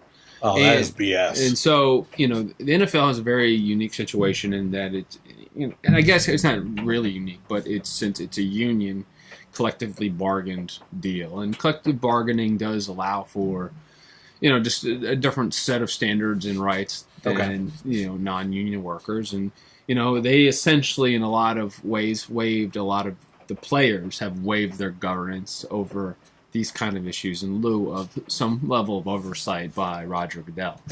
And, I think what started as a really, I want to say honorable, noble thing, I don't know what word I want to use, but I think something with good intention where the NFL wanted to start proactively policing. They thought that, they needed to do this in order to make their fans happy, let them know they were trying to. Well, they were getting bad PR because of these stories coming out. Yeah. But again, when you look at, and again, it's that whole sports are. They take sports and they just exacerbate the issue. So people, and I get people care about their sports, but again, it's not like these issues aren't rampant everywhere. Yes. But we just want to focus on what happens in the NFL. Because they make a lot of money. Yes, that's exactly what it evil comes empire, down to. right? Yes. So to try to fix some of this public perception and public opinion issues that they had, they started doing some general policing and started doing some suspending and. They weren't for a while able to really, in what they've been criticized on, is lack of consistency, lack of having real formal policies around some of this stuff. And, I think over time they simply went to this kind of one standard kind of thing. My issue, and, I'm not going to even comment on whether Ezekiel Elliott's guilty or innocent, because, I don't know. I hope he is. I hope he didn't do anything that really hurt a woman. But you hope he's innocent. Innocent. I hope he didn't do anything. Yeah. As you claimed. And, but here's what I can tell you. I think in Ohio, where the incidents were reportedly or initially, supposedly happened is the word I want to use. They said there was no evidence. They couldn't move forward. He was basically. They just moved on. Yeah. It wasn't tried. It was just so it wasn't found not guilty. Literally had no evidence to move on to even a next step. Yeah, and where I want to bring people to as far as making it resonate with themselves is imagine if you were accused of something. Okay, it could be anything, but say it's a felony charge of some kind, something serious, and maybe not even a felony charge, just something that was just really bad PC. But eventually you were found that no charges could be brought, by the court system, our judiciary of our country. Yeah. But your employer, okay, decided that he just was going to suspend you for 6 months and not pay you for 6 months. Yeah. So for an average person, that would destroy their life. Yeah. Yeah. Destroy their life. Yeah. But because these and are not only athletes that, you're and guilty superstars, by association of the story itself anyway. Yeah, so you've already been slandered, and your rep's been damaged, and so nowhere else in this country would this be allowed to happen. And I just, I get that the players make a lot of money, and they should be held to a higher standard for a private corporation. And I also get that the NFL's entitled and fire people whenever they want for any reason. However, you can either you're going to fire him, let him go. So what you do, if you want to fire him, Jerry Jones, the owner of the team, should be allowed to say, I don't want to deal with this guy. That's his prerogative, right? Yeah, yeah. At any time, he owns the team. He owns a player's contract. He can fire without cause, and he can cut that contract. But you're saying this is even higher than him, which is he can't play for any team. Jerry is furious about games. this. Yeah. He's livid because he didn't think anything should have happened given the history. And I agree with him. And because I'm an Eagles fan for this arbitrary governing body gets to be a second judiciary of our country and holds NFL players, for whatever reason, to a higher standard than literally everyone else in the country. Yep. And again, it doesn't go back to whether Jerry and the Cowboys want to deem the fact that they want to cut ties. If Jerry said, I don't like what you did, even without evidence, that's a different matter. He's entitled to do that. He could say that Ezekiel's just pissing him off on Sunday and say, you're not playing. Yeah, say, in 6 months you can come back and I'll start paying you again. We'll use you then, right? Yeah. He's entitled as a private business owner to do that. The NFL, though, to just say that we're going to take away your livelihood on what's generally a very limited career for a player on a rookie contract where he's not making his max amount of money yet. So how are we, as just people, just general working people, wanting this to happen? I get that a lot of people they think that because athletes make so much money that they're going to demonize them because they're wealthy. That's it. It's a class warfare thing, and celebrity warfare. I mean, but it's generational changing wealth that these players are able to make for not their family, but their close, their extended family and generations to come. I'm glad you brought this up because this states my opinion on this isn't new because you're bringing it up. This is actually an opinion that was formulated on the Ray Rice incident because I was dumbfounded by the fact that he served his time, right? He's the one that went to jail for it. And then when he got back, he was further penalized on playing time. No jail time. Michael Vick did jail time. There was another player who's the one that knocked out the girlfriend in the elevator? That was Ray Rice. He didn't do jail time though. He cooperated with cops. He did get no jail time, but he only had 2 games. But he did go through the legal system. Okay, I thought for sure that there was one NFL player that served. There has been some time, and then was also suspended in the NFL for a certain amount of games. And I thought to myself at the time, yes, there has been that situation. And I thought, okay, so in general, my opinion on that is they're being punished outside the game for what they did, and then like you're saying, the commissioner Goodell is taking it into another legal land of punishment. They're playing God. Yeah, it's playing morality police. Ridiculous. It's like a double punishment. And you're taking away a man's or woman's right livelihood to support themselves and their family. Yep. I get that they make a lot of money. It doesn't change. We all deserve that right. I hate to say it. There's a lot of bad people. They're bad when they go into jail. Some are still bad when they get out of jail. Yeah. But guess what? They still deserve the chance to have a fresh start and to make money. Now, depending on what they did, it might be hard, or they might have to have legal limits on what they can and can't do, but they still have to have the ability to make money. You and I would agree on this. Yeah. At the basic level, they have a right to a second chance and everything, but I think you said it before. It comes down to the owner of the team. Sure. That's really where the issue lies. And if the owner of the team is willing to give them a second chance, they are in no way entitled to a second chance. But the owner is entitled to giving them that second chance. So I want to know your opinion on something because I love watching football, but I'm not the statistical player type person that you are and everything. And there is a very biased opinion out there because of the figure of who he is and everything. But it's my understanding that Colin Kaepernick is not even that good of a quarterback. Okay? So he's having a hard time right now because he's no longer with the 49ers. And no one's picking him up as a quarterback. And everybody, you have this different argument. You have the people on the left of taking his side, let's say, because maybe it is a political issue, but it's a racial issue for him, which argumentatively could fall on either side, I believe, even though the left wouldn't say that. But you have those people that are saying that he's not being picked up because he's a black quarterback versus white quarterbacks that are being picked up. Florida picked up Jay Cutler, right? And people were pissed off that they didn't pick up him instead there because Cutler retired, didn't he? Yes, but then Jay Cutler is a better quarterback. Yeah, absolutely. And then you have the other side of the argument, which is what I'm saying, or at least have heard, is that Kaepernick isn't even that good of a quarterback, especially in regards to someone like Jay Cutler. But then you have this whole thing, the political the underlying issue here for me is this guy comes with a hell of a lot of baggage with what he's doing. Yeah. So what are your thoughts on all that? You just nailed it on the head. I did your last statement there. He is good enough to make a roster spot. He is good enough to be a backup quarterback.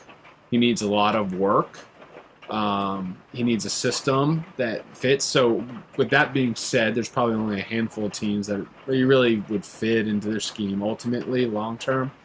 But again, I think he's played himself into a backup role. Bottom line is, what happens what happens to your team when the backup quarterback's playing? What's the ultimate? What's probably going to happen if you lose your quarterback early in the season? What's going to happen if you have your backup playing the whole year? You're probably going to be a bad team. Right? No one wants their team to be. No one wants their team. You never want your team to be playing with a second. You can always look back at 2001 with the Patriots when Tom Brady took over. Fair. I'm just saying, in most cases, you don't want a backup to ever be in.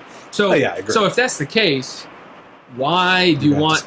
Sorry, if that's the case, why do you want to take on a lot of drama, a lot of media attention, a lot of just scrutiny, stuff that does it truly, as much as players don't say it'll bother them, it really does affect the locker room. And people are asking questions about it. In week 1, are you gonna kneel, Colin? Good grief! Not only that, if you look at the ratings last year of the NFL, the ratings dropped of viewership because people said they weren't tuning in because of the kind of crap that Kaepernick was pulling, right? And on top of that, I thought you were on the verge of saying this, but in regards to the baggage that he brings and everything, if you bring on a controversial figure, it's almost like the military and the transgender issue. And let me tie this in for you here. One of the best arguments I heard in regards to that whole issue last week was that the military, the reason why that their outfits are called uniforms is to make everybody the same. No one sticks out as a sore thumb to get nailed down, right? And so when you look at football players in this type of incident and you have Colin Kaepernick standing out as a sore thumb, you're immediately, in this case, alienating a good portion of the fan base of the team, right? So immediately bringing on someone like him, if you have fans that completely disagree with him and have tuned out from the NFL last season because of the kind of stuff that he was pulling, now you've just really pissed off that base of your fan base too. Fair. I think right now it's people that while camps are getting going, while there's excitement right now to get the football season started, I think teams are just generally going to shy away. The quarterback's not hurt yet. When it gets crunch time, though, quarterbacks go down. Quarterbacks, they're a rare commodity, right? Yeah. He'll get paid. He'll make a team somewhere. It's just they don't want to deal with it now. It's not worth dealing with now at this time of the year. But in the meantime, stuff is simmering, and he makes more and more news every day he's not picked up because they want to make it into a racial issue. And it's going to get all those things are going to make it that much harder for him or for an owner to justify picking them up if and when they need him. Which is, if he really wanted to. You should just really try to stay out of the news altogether. I think the fans aren't his going to. girlfriend can't even do that. Oh, jeez. I think the fans will get over. You know, you see him out there week 1, but after week 1, the cameras start moving off, and it's not going to be that big a deal. So I want to apologize to anyone that's either watching or listening right now. It's starting to rain, and if you hear that, that's what that noise is. Hopefully it cuts out and everything. But I want to stay on the Kaepernick topic just briefly here, because this week it was also in the news that Skip Bayless was commenting on the ongoing drama with Colin Kaepernick. Can I make one quick point before we go there? Yeah. All right. So just back to your Kaepernick point. I think it was Colin Kapaernick on his sports show. He was always of the impression that it was the politics that took away. That was his point of view. It was the political season, the constant drama in the politics and the primaries. Oh, because the election last year? Okay. That was actually pulling viewers away. There was a couple of debates on Sundays and stuff like that. That was messed up. Yeah, so that was his opinion. And, you know, I kind of was buying into it, honestly, a little bit more than the Colin Kaepernick angle. Okay. That's really how I kind of felt, too. I mean, just how big, you know, the election was. But the survey results that have come out since have justified the whole idea that it was this issue that caused some people to turn off. Thank you. So it was supported statistically. Okay. Now polls are a whole different thing. Who ran the poll, whatever. But I'll take it at face value and say, it was a big deal. All right. So last week, Bayless and his co-host Shannon Sharp talked about why, in their view, so many white people dislike Kaepernick.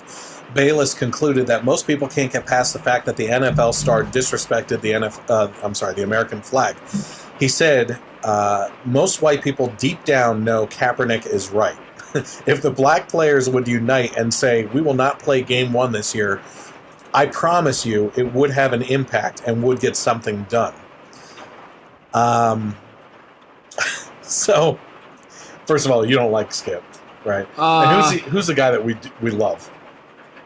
Stephen A. Stephen A. Stephen A. Smith. He just has the best stuff all the time. Yeah. Why did that relationship end? Once we get to, I'll go into. Okay, all right. So anyway, a Twitter user posed the question: why doesn't Skip decide to forfeit his pay until Kaepernick gets signed somewhere? Say what you will about his politics, Colin Kaepernick chose to lead by example. Now's the chance for Bayless to prove his wokeness, like Kaepernick did by taking a massive pay cut. Being woke, that's the new thing, right? This comes as news stories have circulated about how Colin Kaepernick should have been picked up by another NFL team by now. As we mentioned, Jay Cutler was picked up in Florida. Was that the Dolphins, right? Mm-hmm. And they got all that into a tizzy about that. Mm-hmm. Colin's girlfriend tweeted a racist meme basically comparing the Ravens team owner as a slave owner beside Ray Lewis as well at one point in time. So... So go ahead. What did you? So Skip and Stephen A. had a show for a while. And, we watched it at work together.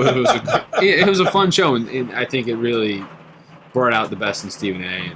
And Stephen A. is still doing the show on ESPN. Yeah. Great show still. But Skip, one of the owners of ESPN or one of the executives, went over to Fox. And apparently they were buddies, and they paid Skip way too much money to go over there, and they're regretting that deal because that show's not very popular. No. And the reason what do you think of the co-host Shannon Sharp? Shannon, he was also at ESPN. He went over to help out, and not as nearly as articulate as Stephen A. Oh no. And the reason I hate Skip is because he just makes us Cowboys fans look bad when he opens his mouth, and that's why it drives me nuts. Because he says a bunch. Oh yeah, he's a Cowboys fan. He's a diehard Cowboys fan. He says a lot of stupid stuff that he shouldn't say, and it makes us all look bad. And that's part of the reason why Stephen A. to this day loves to make fun of the Cowboys because Skip. And he's an Eagles fan, right? No, he's a Pittsburgh fan. He lived in Philadelphia, so he will pull for the Eagles a little bit. I did hear it every now and then, but that's. Oh gosh, I don't know where to begin on what he said though. Who? What Skip said in his statement here. Oh, you want me to read it back? Yeah, just one more time. He said, most white people deep down know that Kaepernick is right. If black players would unite and say, we will not play game 1 of this year, I promise you it would have an impact and would get something done. I guess I'm just I just don't get it. I mean, a lot of the communities that they're claiming that their social justice problems are run by Democrats with minority leaders, and you look at Detroit, you look at a lot of cities in California, Baltimore. Not just leaders. You're talking about minority police departments and stuff like that. It's really hard to make a factual case that's really it. If any rate, there's no racism in the NFL. I mean, at least in terms of players, winning is too important to the owners for it to ever actually matter. Maybe there's an owner that's racist. Who knows? It will never stop him from signing any player, right? Because he wants to win at the end of the day. So that's a stupid thing. I hope they continue to work on diversity in coaching. I don't like mandatory rules that are more diversity, huh? Leads right into our next topic. Okay, let's go there. I just hope it's something that it's a focal point, but I don't like the rules mandating it. Because it's just putting really good leadership in back into those communities, right? So. Yep. All right, so let's go with the diversity stuff here. So Google senior software engineer James Damore, after attending a secret diversity training seminar within Google, where employees were asked for their input on diversity efforts, wrote what some are saying is his manifesto. Oh, I thought it was the manifesto. Entitled Google's Ideological Echo Chamber. So I have here his full memo, the original one. He sent it to me. I'm just joking. But so famous. Let's take a look at some of the highlights and criticisms and how they are not warranted. So I highlighted some of my favorite parts of this. I'm going to read over a lot of stuff here because I think it's worth it. Because I think that a lot of highlighted things in the media right now on news stories that they're going over hit on some points and didn't follow up later on in the manifesto on what he actually said later on, because a lot of the reports that were out there were saying that he was being sexist and saying that women can't do what men can do in the technological technological industry, right? And that's not what he was saying at all. So, just before you start, I didn't know that Google. Again, headline bias. Here we go. The headlines read, "Google employee writes manifesto saying bad things about women." Right? That's essentially what it said. Yeah. It made no mention of Google ask employees to write piece. On diversity. No. Okay, so it's a little different than that. They had a diversity training seminar or whatever it was. It was a whole thing about how they need to be more diverse. Yeah. And this guy, who considers himself a classic liberal, I guess, essentially, which if you look at history... classic liberal is... like the Founding Fathers. Well, it's David Rubin. He's a classic. Yeah, absolutely. So... he got out of this meeting, and it seemed to be a known thing that you can voice your opinion and help out with certain things. So, being that it was a diversity training, he felt he had some input to give to them. So he just decided, right? Anyway, all right. So it wasn't impromptu. No. Yeah. So this is the first paragraph out of this that opens up this whole manifesto, as they're calling it. I value diversity and inclusion, am not denying that sexism exists, and don't endorse using stereotypes. When addressing the gap in representation in the population, we need to look at population-level differences and distributions. If we can't have an honest discussion about this, then we can never truly solve the problem. Psychological safety is built on mutual respect and acceptance, but unfortunately, our culture of shaming and misrepresentation is disrespectful and unaccepting of anyone outside its echo chamber. Despite what the public response seems to have been, I've gotten many personal messages from fellow Googlers expressing their gratitude for bringing up these very important issues, which they agree with, but would never have the courage to say or defend because of our shaming culture and the possibility of being fired. This needs to change. So this is how it starts off. Yeah. Okay, so he's saying, let's just talk. Yeah. That's all he's saying. Yeah. Is you're pushing for diversity here, but you're not being diverse in thought. No. you're being diverse in overall appearances and DNA. Yeah. And that's about it. But it's your way or the highway. Yeah, exactly. Yeah. So from here on out, I'm just going to give you some highlights from this. He said, Google's political bias has equated the freedom from offense with psychological safety, but shaming into silence is the antithesis of psychological safety. Absolutely. So he says that, if you're going to say that you are diverse, but you shame people into silence, that's not being diverse. Correct. The lack of discussion fosters the most extreme and authoritarian elements of this ideology.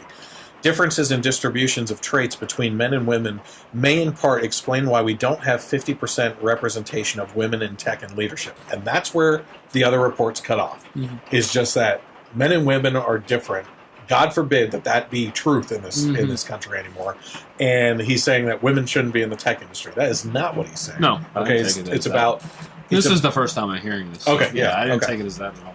So he also said people generally have good intentions, but we all have biases which are invisible to us. Thankfully, open and honest discussion with those who disagree can highlight our own blind spots and help us grow, which is why I wrote this document. Google has several biases, and honest discussion about these biases is being silenced by the dominant ideology. So, great personal story on this one, and it's going to be a quick example. I served on the school board locally. There were liberals on the school board. I actually appreciated their input, even if I disagreed with them, being able to see what the other side was thinking so I could have a more balanced approach to my final decisions on matters, right? But that's not the way that they feel. I've said it before, the teachers union, a group of local liberal parents, the liberal board members, and administrators, and a couple other people, the Women's League of Voters, all banded together to try and get me off the board just because I was a conservative, At Google, we talk so much about unconscious bias as it applies to race and gender, but we rarely discuss our moral biases. Neither side is 100% correct, and both viewpoints are necessary for a functioning society, or, in this case, company. A company too far to the right may be slow to react, over-hierarchical, and untrusting of others. He's picking on... He's saying right here, I don't even know exactly his political thoughts on things, but he's saying you don't want a company that's too far to the right either. And then he goes into this. In contrast, a company too far to the left will consistently be changing, deprecating much-loved services, over-diversify its interests, ignoring or being ashamed of its core business, and overly trust in its employees and competitors. Do you have anything to say about that so far? I think his point about on the right is just, because they're not going to take the steps to maybe diversify and bring in different talent, right? Quickly, rapidly to facilitate change. That's why they're slow to react. And that's it. I don't think it's really not a negative even thought he was trying to make about it. Yeah. Google's left bias has created a politically correct monoculture that maintains its hold by shaming dissenters into silence. This silence removes any checks against encroaching extremist and authoritarian policies. He's saying that this is a pretty fascist company. And we'll get into, after I read this, our thoughts on... only one. Yeah, after I read through this, the points in this, we'll talk about, is Google in the right to fire this guy? Yes or no? And then, should they have fired him? Okay. At Google, we're regularly told that implicit, unconscious, and explicit biases are holding women back in tech and leadership. Of course, men and women experience bias, tech, and workplace differently, and we should be cognizant of this, but it's far from the whole story. On average, men and women biologically differ in many ways. As if that needs to be said anymore, but it does, unfortunately. Yeah, that's probably where he started wrong right there. Yeah. So he says, women on average, being the two key words here, have more openness directed toward feelings and aesthetics rather than ideas. Women generally also have a stronger interest in people rather than things relative to men. Women generally have a harder time negotiating salary, asking for raises, speaking up, and leading. Note that these are just average differences and there's overlap between men and women. So again, two things to point out in this. He's saying on average. There's outliers on all sides. Exactly. There are women can do things better than men sometimes, and men can do things better than women sometimes. And each gender has their own portions of society that they do better in. Well, the theory is still that the best of men and women could all do the same thing in terms of workplace. It's just that that's just on the outlier level. When you take it to the average level, which then drives statistical analysis, right? Yeah. It drives everything going on in all tech, not just one company. That's where his thought process is. Well, right? you like sports. Yeah. Serena Williams or Venus Williams, I don't know which one's better. Serena, yeah. So she's like the top of her game in women's tennis. That's correct. Well, when you throw her in with the top of men's tennis, she falls to like in the 200th place. Yeah, or I something think like that. a couple of people didn't think she'd be in the top 300. Yeah. And I think statistically she falls within the 200 range or something like that. So it's not that she's not great. That's not the case. When you mix the two, there's biological differences that allow for different representation in statistics and stuff like that. So then he goes into men. So men's have higher drive for status. Okay, so status in society. Again, what but he's generalizing based on again stats and data. Right? Exactly. We always ask why we don't see women in top leadership positions, but we never ask why we see so many men in these jobs. These positions often require long, stressful hours that may not be worth it if you want a balanced and fulfilling life. Status is a primary metric that men are judged on, pushing many men into these higher paying, less satisfying jobs for the status that they entail. Note, the same forces that lead men into high-pay, high-stress jobs in tech and leadership cause men to take undesirable and dangerous jobs like coal mining, garbage collection, and firefighting and suffer 93% of work-related deaths. You mean we're not created equal?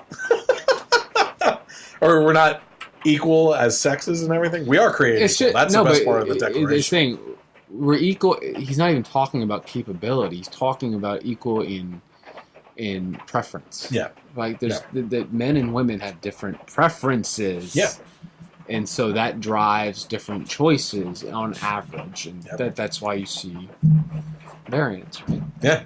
So non-discriminatory ways to reduce the gender gap. So he not only has he gone into this and pointed out the differences between men and women and laid it out in terms of statistics and averages and everything, but then he says there's ways that we can do a non-discriminatory way to reduce that gender gap. So now he has ideas for Google. Okay, so this is a real sexist bastard right now because he's obviously interested in thumbing down women in society. So women on average show a higher interest in people and men in things. Okay, you see what I'm saying there? Maybe I should read it different. Women on average show a higher interest in people, and men do in things. Gotcha. That's what he's trying to say. We can make software engineering more people-oriented with pair programming and more collaboration. That's another way to bring women into it. Women on average are more cooperative. Allow those exhibiting cooperative behavior to thrive. So again, get them involved in things.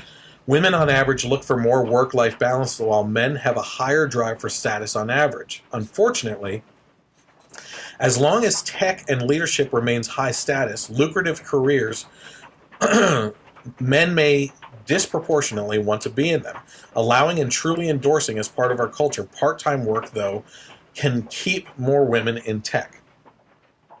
And maybe I didn't read that very well, but what he's saying is, with the work-life balance that women prefer, if you were to make more part-time positions available, women would be more in the tech industry. So this bastard again just doesn't want women in tech, and he's offering solutions. I mean, this is how crazy this is because the news is not covering this stuff. So his next section is called "The Harm of Google's Biases." I strongly believe in gender and racial diversity, and I think we should strive for more. What a hater. However, to achieve a more equal gender and race representation, Google has created several discriminatory practices. Programs, mentoring, and classes only for people with a certain gender or race, a high priority queue, and special treatment for diversity candidates. hiring practices which can effectively lower the bar for diversity candidates by decreasing the false negative rate. Reconsidering any set of people if it's not diverse enough, but not showing that same scrutiny in the reverse direction, clear confirmation bias. So what he's pointing out here, and I got a little bit clearer of an understanding outside of his manifesto here, is, and this is crazy, Google holds special training classes for minorities to excel in the tech industry, specifically at Google, and get ahead. But if you're specifically a white male, you are not allowed to partake in these free classes. How amazing is that? We gotta stop saying amazing about awful things. We're both guilty of it. So I think I've said incredible about something awful. You've said amazing about a couple awful things. Unreal. Yeah, it's the Twilight Zone, man. It really is. It doesn't.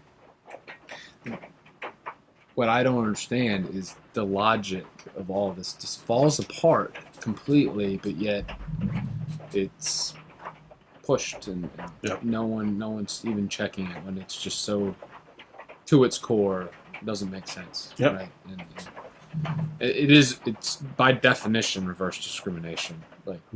100%. Which the people that talk about discrimination say that's a false narrative that doesn't really exist. But I've heard that argument too. That white people aren't allowed to ever be discriminated against. Yes, I've heard that. You're saying that you're saying that it's not possible. Correct. Yeah, that's what they say. Yeah. So this jerk just then goes into suggestions for the company again. So he's trying. Here's the best way of looking at this. This guy is trying to help Google in its diversity practices and help them see the blind spots that they have, and they end up firing this guy. Okay? So here's some of his suggestions. He actually starts off this section by saying, I hope it's clear that I'm not saying that diversity is bad, that Google or society is 100% fair, that we shouldn't try to correct existing biases, or that minorities have the same experience of those in the majority. My larger point is that we have an intolerance for ideas and evidence that don't fit a certain ideology. I'm also not saying that we should restrict people to certain gender roles. I'm advocating for quite the opposite. Treat people as individuals, not just another member of the group. And he put in parentheses, tribalism. This is a word that's coming up a lot lately. And I know you're going to hate this, but Glenn Beck talks about this a lot. And it's not because of a book that he wrote. There is a book out there that he recommends that talks about tribalism. And I haven't read it, but what he's talking about here is exactly what is being talked about a lot lately. And he's not the first one, or besides Glenn Beck even, talking about tribalism. Right here he's talking about that their focus is too large.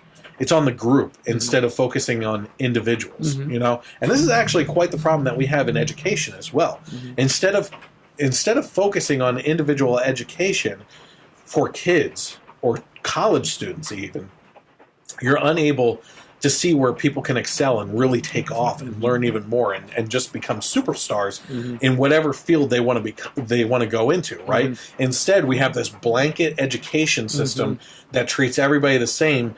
And in the meantime, if you were to put the I want to say dumbest, but it's not true, the lowest educated in the front, those that are on par with the educational system in the middle, and those that are super smart and gifted in the back, right? The blanket way of education is essentially catering to the middle. The people that are lower educated and aren't doing anything are falling further and further behind, and those in the back that are gifted become bored, and they're unable to move forward and really excel in what they're doing. Very good example. Yeah. So here he said, my concrete suggestions are to demoralize diversity, stop alienating conservatives, focus on psychological safety, not just gender and race diversity. And once we acknowledge that not all differences are socially constructed or due to discrimination, we open our eyes to a more accurate view of the human condition, which is necessary if we want to solve problems. So that's the end of it. I mean, that's just... I would encourage you guys to actually go and read this whole document, because he makes a lot of good points and it fleshes out some of these ideas a little bit more. I kind of gave like I read a lot, but at the same time, he dives into those specific points even a little bit more in paragraph form and everything as well. And it's worth reading. It's a 10-page document that he put together. So now the question is, Ben, let's start off with this. Is Google in the right to fire him? Yes, they can fire him whenever they want him. Exactly. It's kind of like our going back to what we just said. The private employee, right? I don't know. They can fire him. They don't like how he walks down the hallway. They can fire him. Yes, exactly. And I totally agree with you on that. Should they have fired him? Absolutely not. And I will say that there's some questionable grounds on. Now, can they fire him? Yeah. Can he sue? He is. He's probably going to win, in my opinion, based on how his tone and his coverage and the facts. And this guy graduated from Harvard and another elite college. They don't hire dummies there. They're smart people. You just take one scenario of that article, and they're hiring or having workshops for certain groups, right? All you have to do is, if you really care, what do? You take it out of the company. You have a hiring or a training exercise for everyone. Even if it's in the company, just allow anyone to walk in. You can do that too. Yeah. A rising tide floats all boats. Yeah. Right. It doesn't matter if the boat's a little dinghy or a sailboat or a cruise ship. My point is, if you really care about, because if they're in Google already, obviously they're probably talented on some level. Minority, and it doesn't matter. They're all talented people. My point is, if they're really looking to bring more, if the ultimate goal is to bring more minorities into the picture here, you go into those neighborhoods and communities that are struggling, with the scenario you talked about, right? Mm-hmm. And you provide free education for everyone. But you can go to a lot of communities that have 90%, 95% minority, so they could still do that and it serve their goal, but at least not be just blatant, like I said, reverse discrimination. Yeah. At worst here, number one, it's fascist in nature what they're doing, and number two, they're trying to promote actively that they're diverse, but they're ending up looking like hypocrites. But they're not. Yeah, they're not at all. No. Yeah. Any other thoughts on that before we switch subjects to the last one? No, I mean, I think they'll have a good opportunity in the lawsuit. I think so too. And honestly, it sucks for Google because I thought it was very balanced write-up.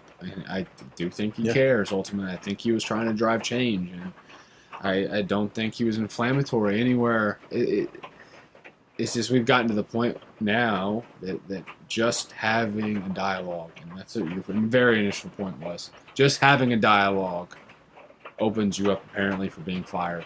And, why I defend the right to an employer to fire anyone. This is a bad situation. Yeah. And bad case of that. Yeah, there's a difference between someone going out on their own time and promoting an agenda that can be traced back to, I guess, being a representative of the company. But in this case, it was originally an internal memo. Yep, that got leaked. Yep. And it wasn't even an agenda outside, like, on the LGBT issue or anything controversial. It was literally him trying to help the company out through what would, in essence, be an electronic suggestion box. A wake-up call for the company. Yeah, say you're not really what you think you are, right? Yeah. And no, they are exactly. They are what they want to be, right? Yeah. Okay, so I don't have anything written down for the last one. I just wanted it to be an open discussion on thoughts of this whole North Korea thing going on with Trump and everything. So this has been going on for the past, I'd say, about 2 weeks now, that it's really heated up with everything. And prior to that, the past 20 years. 70 years. Yeah. It's actually been 70 years. So Kim Jong-un, who is the successor to Kim Jong-il. Yes. Star of one of my favorite movies, The Interview. Yeah. Or Team America. Yeah. Oh, yeah. But Matt Damon. But so what's going on is it's heated up over the last 2 weeks in that Kim Jong-un is making threats against America. Mm-hmm. And for once in our lifetime so far, we have a president that actually has a backbone that says, listen, you little I'm not going to take it. You know what I mean? Like, for once, instead of like the comparison being Obama in Syria drawing the red line in the sand and saying, you step across this, there's going to be repercussions. Mm-hmm. They step across and he's like, here's the new red line, guys. Like, you know what I mean? And that happened while we were working together, the whole Syria thing. And he tried to go around Congress and launch missile attacks on their compounds. I told you that was all linked to Benghazi at the time. So anyway, he's ramping up this behavior over the last. I mean, this is like hour after hour. That's why I didn't even write anything down, because by the time this podcast gets edited and out there, I mean, it's going to be way blown out of proportion. Hopefully, not any big thing. I have my criticisms of Trump. Obviously, I'm not a huge Trump fan. Yeah. I like what he's doing, but I'm going to praise the hell out of him for this, because, like I said, it's the first president to take a backbone in this situation and actually stand up to this little guy, this little puppet over there, right? But Trump is his own worst enemy sometimes, right? In that he feeds into the media picking on him, okay? And one of the things that he said in response to Kim Jong-un was, if they do anything, it'll be the likes of which they've never seen before, you know? And it's like, he says that about everything. Yeah. That's how he says, it's the likes of which you've never seen. I heard it's going to be the greatest. Essentially referencing former president, very similar address. Okay. In tone. I think it was actually intentional. Well, I want to say Truman? Possibly. But my point is, the media is taking that statement, unlike the likes of which has never been seen before, fire and brimstone, essentially, you know, whatever. And they're twisting his words and making it out to be nuclear strikes. Sure. He did not say nuclear strikes at all. And he's a smart enough guy. He has General Mattis and General Kelly surrounding him right now. Two great military leaders that are helping in his cabinet. He's not. That's the other thing. They're trying to make this out like it's always that thing in the elections. Do you want this guy's hand on the button? You know, that's not how easily it goes. He can't wake up in the middle of the night reaching for his phone and accidentally hit a nuclear button to send off a nuke somewhere. You know, it's not that easy. There's keys, there's passcodes, there's like going through all these procedures. It's not like a 5-minute situation at all, you know? And they try to make it out that way. Sure.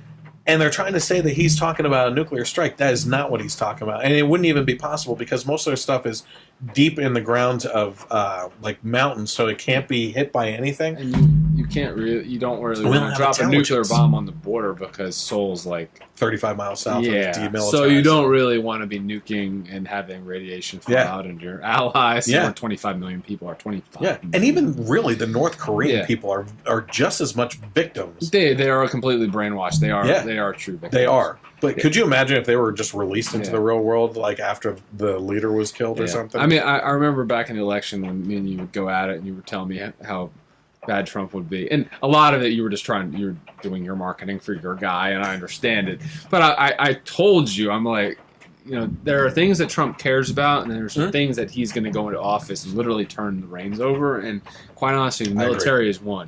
Yes. And, you know, he cares about the military. He cares about it, but his in my opinion, is his thought process is, we have great generals, let them do what they've been trained to do, and don't chain them up, you know. You know, let them dogs of war. You know, they're not going to be overly aggressive. They're not just going to go out there and cause conflict. These people, a lot of them are very diplomatic. They're you know, diplomatic first. Mattis is, and I just think that he's out there because he's got very diplomatic generals. He's out there playing the propaganda in a little bit of propaganda. Trump. Okay, Trump's out there playing the propaganda angle because he doesn't want his generals didn't need to go do that, but yet he still wants to send the message to the little man over there, who really only, when he goes to bed at night, the only thing he's worried about is trying to stay alive, right? That's all he cares about. Kim Jong-un? Yeah. He just, all he wants to do at the end of the day is stay alive. And so when you have a president that probably most of the world leaders out there think he's not crazy, but he's not. No, I'm talking about Trump. A lot of world leaders think Trump's not crazy, but you don't really know what to expect from him. Yeah. Oh, I'll just say unpredictable. Yeah. And really, what do you attack? Do you really know? Well, when Trump goes out and said that and then doubles down on it, I didn't say enough. Yeah. That kind of gets through to them a little. That could. He ripped into Obama too. It was great. He even said Obama cowtailed and the whole red line situation. He kept on going back on it, and I'm not gonna tell our military strategy days ahead of time like Obama did. Reuters reported today that despite everything that's been said, diplomatic back channels have been going on for weeks, and they still go on. Yep. Again, there is a propaganda angle, and just Trump doesn't want his advisors to go out there and say we're gonna bomb the crap out of you, right? Yeah. He wants them to look like the diplomatic ones, the ones that don't want war, the ones that seem measured. He doesn't care, right? And plus, he just loves pushing the media's buttons. Oh yeah. So absolutely. when he gets the chance, to double down, he takes criticism. It doesn't bother him, But it also is. I think it's I will say it bothers him. But he's not gonna but he's going to then strike back, and then he's going to feel better about it. So here's the other thing about Trump too, in his favor, with my opinion on it, if anything happens, and he's already in this hot pot because of his comments and taking a backbone, right? Mm-hmm. If something, God forbid, would happen that there's a strike either way of some sort, Trump is going to be blamed for it all going down on his watch. Yeah, but the reality of the matter is, as we said, it's 70 years, but especially the last 30 years, I would say since Reagan, probably Carter's time, I would even say, that we have Republican and Democrat presidents that essentially kick the can down the road the whole time, and we're hoping that, hey, this guy's talking about nuclear weapons, now they're making nuclear weapons, or I'm sorry, they're researching them. Oh, now they're miniaturizing. They're making them. Now they're miniaturizing them, and now they're talking crap to us too about hitting one of our island territories. like this has been the progression through all these presidents, and again they just keep on kicking that can. Hopefully the next president takes care of it.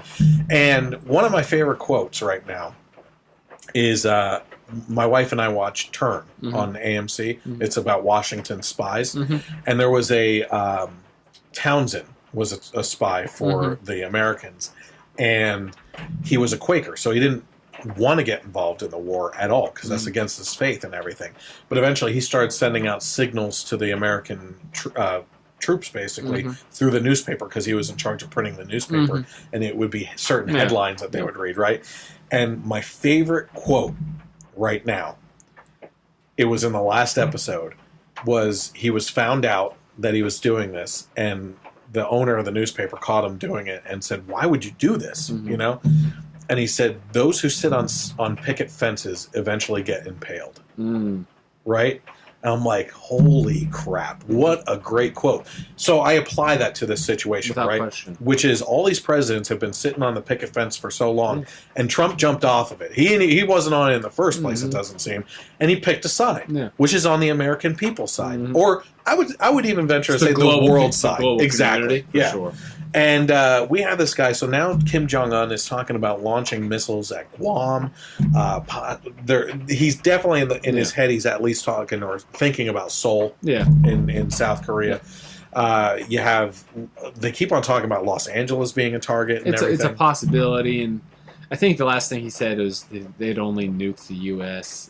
He's trying to play the global political game. I think 30 years ago, before we had satellites flying over the country every 5 minutes, before we had communications intercepts, and really knew we Before had we found Kong Skull Island. yes, correct. Yeah. We have not the best intelligence, but we have enough intelligence. And they do fly imagery over enough, and they have Yeah, you can see general concentration camps. Yeah, the general idea of what their capabilities are. But assume this is 30 years ago. You think, and we know they have a miniaturized nuke, and they have the capability to hit the United States. And we don't have the satellite infrastructure, and we don't have the communication and the data and the intelligence that we have now. You think any president wouldn't have reacted already? I mean, I think we're complacent only in the fact that we have, this new age of technology that allows us to be very patient. But, back 30 to 40 years, there's a good chance that no American president would have allowed a crazy little dictator to threaten U.S. Hell no. without. I honestly don't know anymore. Obama? No. Like I said, he kept on redrawing the red 40 line. years. 30. I'm just saying, go back in time. Okay. Yeah, so, say Reagan. Oh, Reagan would have destroyed him. I mean, yeah, may not nuke them, but Yeah. he would have acted because you don't have the technology to know when that missile is going up. Yeah. You don't have missile defense systems. You literally have a guy with, for all you know, a crazy guy because you don't have intelligence in there. You know they have a nuke, but that's all you know. Well, what do? You have to do something, right?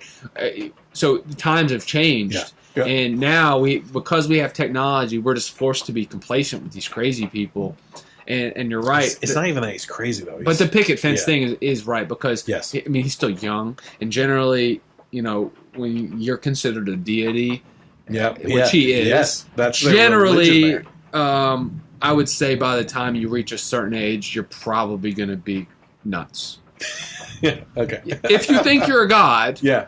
between the age of, right. of 30 and 60, there's a high probability of you doing something literally insane. Yeah. Right? Yeah. So, I mean, that's the picket fence analogy, right? So, that's there is a chance, whether Trump deals with this now, that if he stays in power in 5 years when that tech is really available to hit New York City or Washington, D.C., something could happen. Yeah. Now, here's another thing that a lot of people don't really think about, and it's often not talked about in regards to North Korea, is they laugh at the capabilities of North Korea being that typical communist country, like they shoot off all these missiles and they're exploding way up in the air instead of hitting a target. And I think they launched off at one island and only 45% of the shells hit the island. And 20% of those shells that hit the island were duds, right? So, okay, there's a case to be made there, right? Sure. But what a lot of people aren't thinking about is the ones that go off at high altitudes, right? If a nuke were to go off up in the sky at a certain altitude, which is what they're reaching where they blow up, it could cause an EMP. Sure.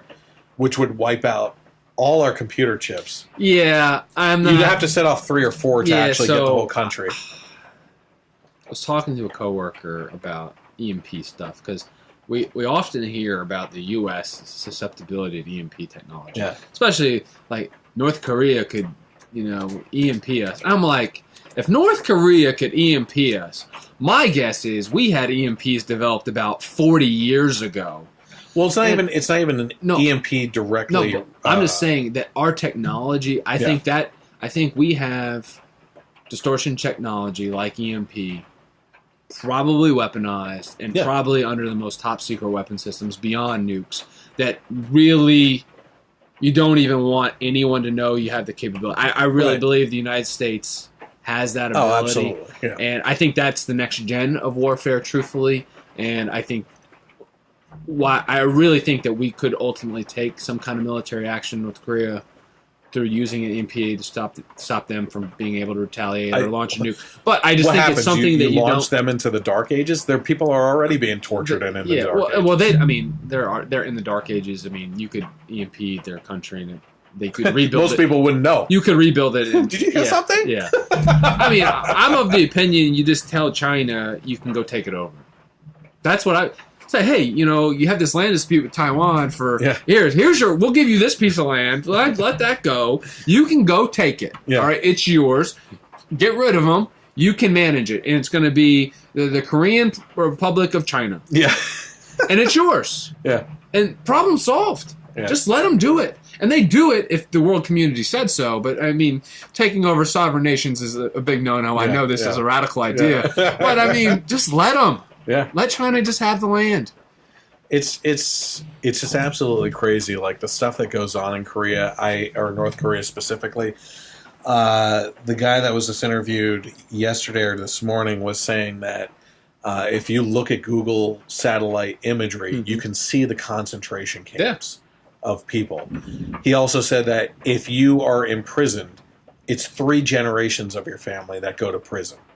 It's crazy. Yeah, yeah. And sometimes they don't even tell you why you're going to prison. This is why I do worry. I mean, he's not insane, but when you think you're a god, the longer you think you're a god, you start to get really crazy. Yeah. That's just my worry, and about the longevity of dictators and family dictators with nukes. Yeah. Yeah. And it just says a lot that North Korea has nukes and Iran doesn't. I mean, how on earth? I think Iran does. Well, they will use them when they get the opportunity. They care more about killing Israel And us, than the Great White themselves. Devil. They just care about killing Israel. All right, so question for you. Yeah. I like putting you on the spot and shaming you into doing things, obviously, or guilt tripping you into things. So I have It coming out. Are you a horror movie fan at all? No, not clowns. So I won't. No. Same here, and it's because of the original It that I am not a fan of clowns, but I love it. And because I'm honestly afraid I might see a clown at the wrong time and react. Yeah. And it would be bad. Okay, here's what I'm going to guilt trip you into. Thor, Ragnarok. I'm seeing Thor. All right, you're coming with me to see Thor and do a movie review. That's what I'm telling you. Honey, it's not my fault. No, she can come along. She can join in. Okay. I at least have to see it twice. I will see it with you. I want to see that opening night, man. Yeah, I will see it try again. to do what and I that's can. going to be an IMAX. You got to fork up the big money I will. for that ticket. I will for that. All right, I'm excited good. because I think, personally, I'm not saying that it is, but for me, Thor in the Marvel Universe has been the weakest of the movies. Well, actually, no, Hulk has been the weakest of the movies. But after that, it would be Thor. And I think that you can see the stylization that they're getting from Guardians. Yeah. And I'm really excited that they're going that route because it looks freaking incredible. I think, you had to let loose on the fantasy side of things. I mean, you can have Thor on Earth, but to really make it work, you just really have to throw the reality out the window and go straight to the crazy. Yeah. Because he's a god at the end of the day, right? Yeah. But he's a god who fights in wars with people that can actually hurt him. So clearly there's this universe and reality out there that is crazy, right? And I think they just had to go that route. And I'm hoping they do it. Jeff Goldblum is in the movie. Yeah. So, as the Grand Master or whatever his name is.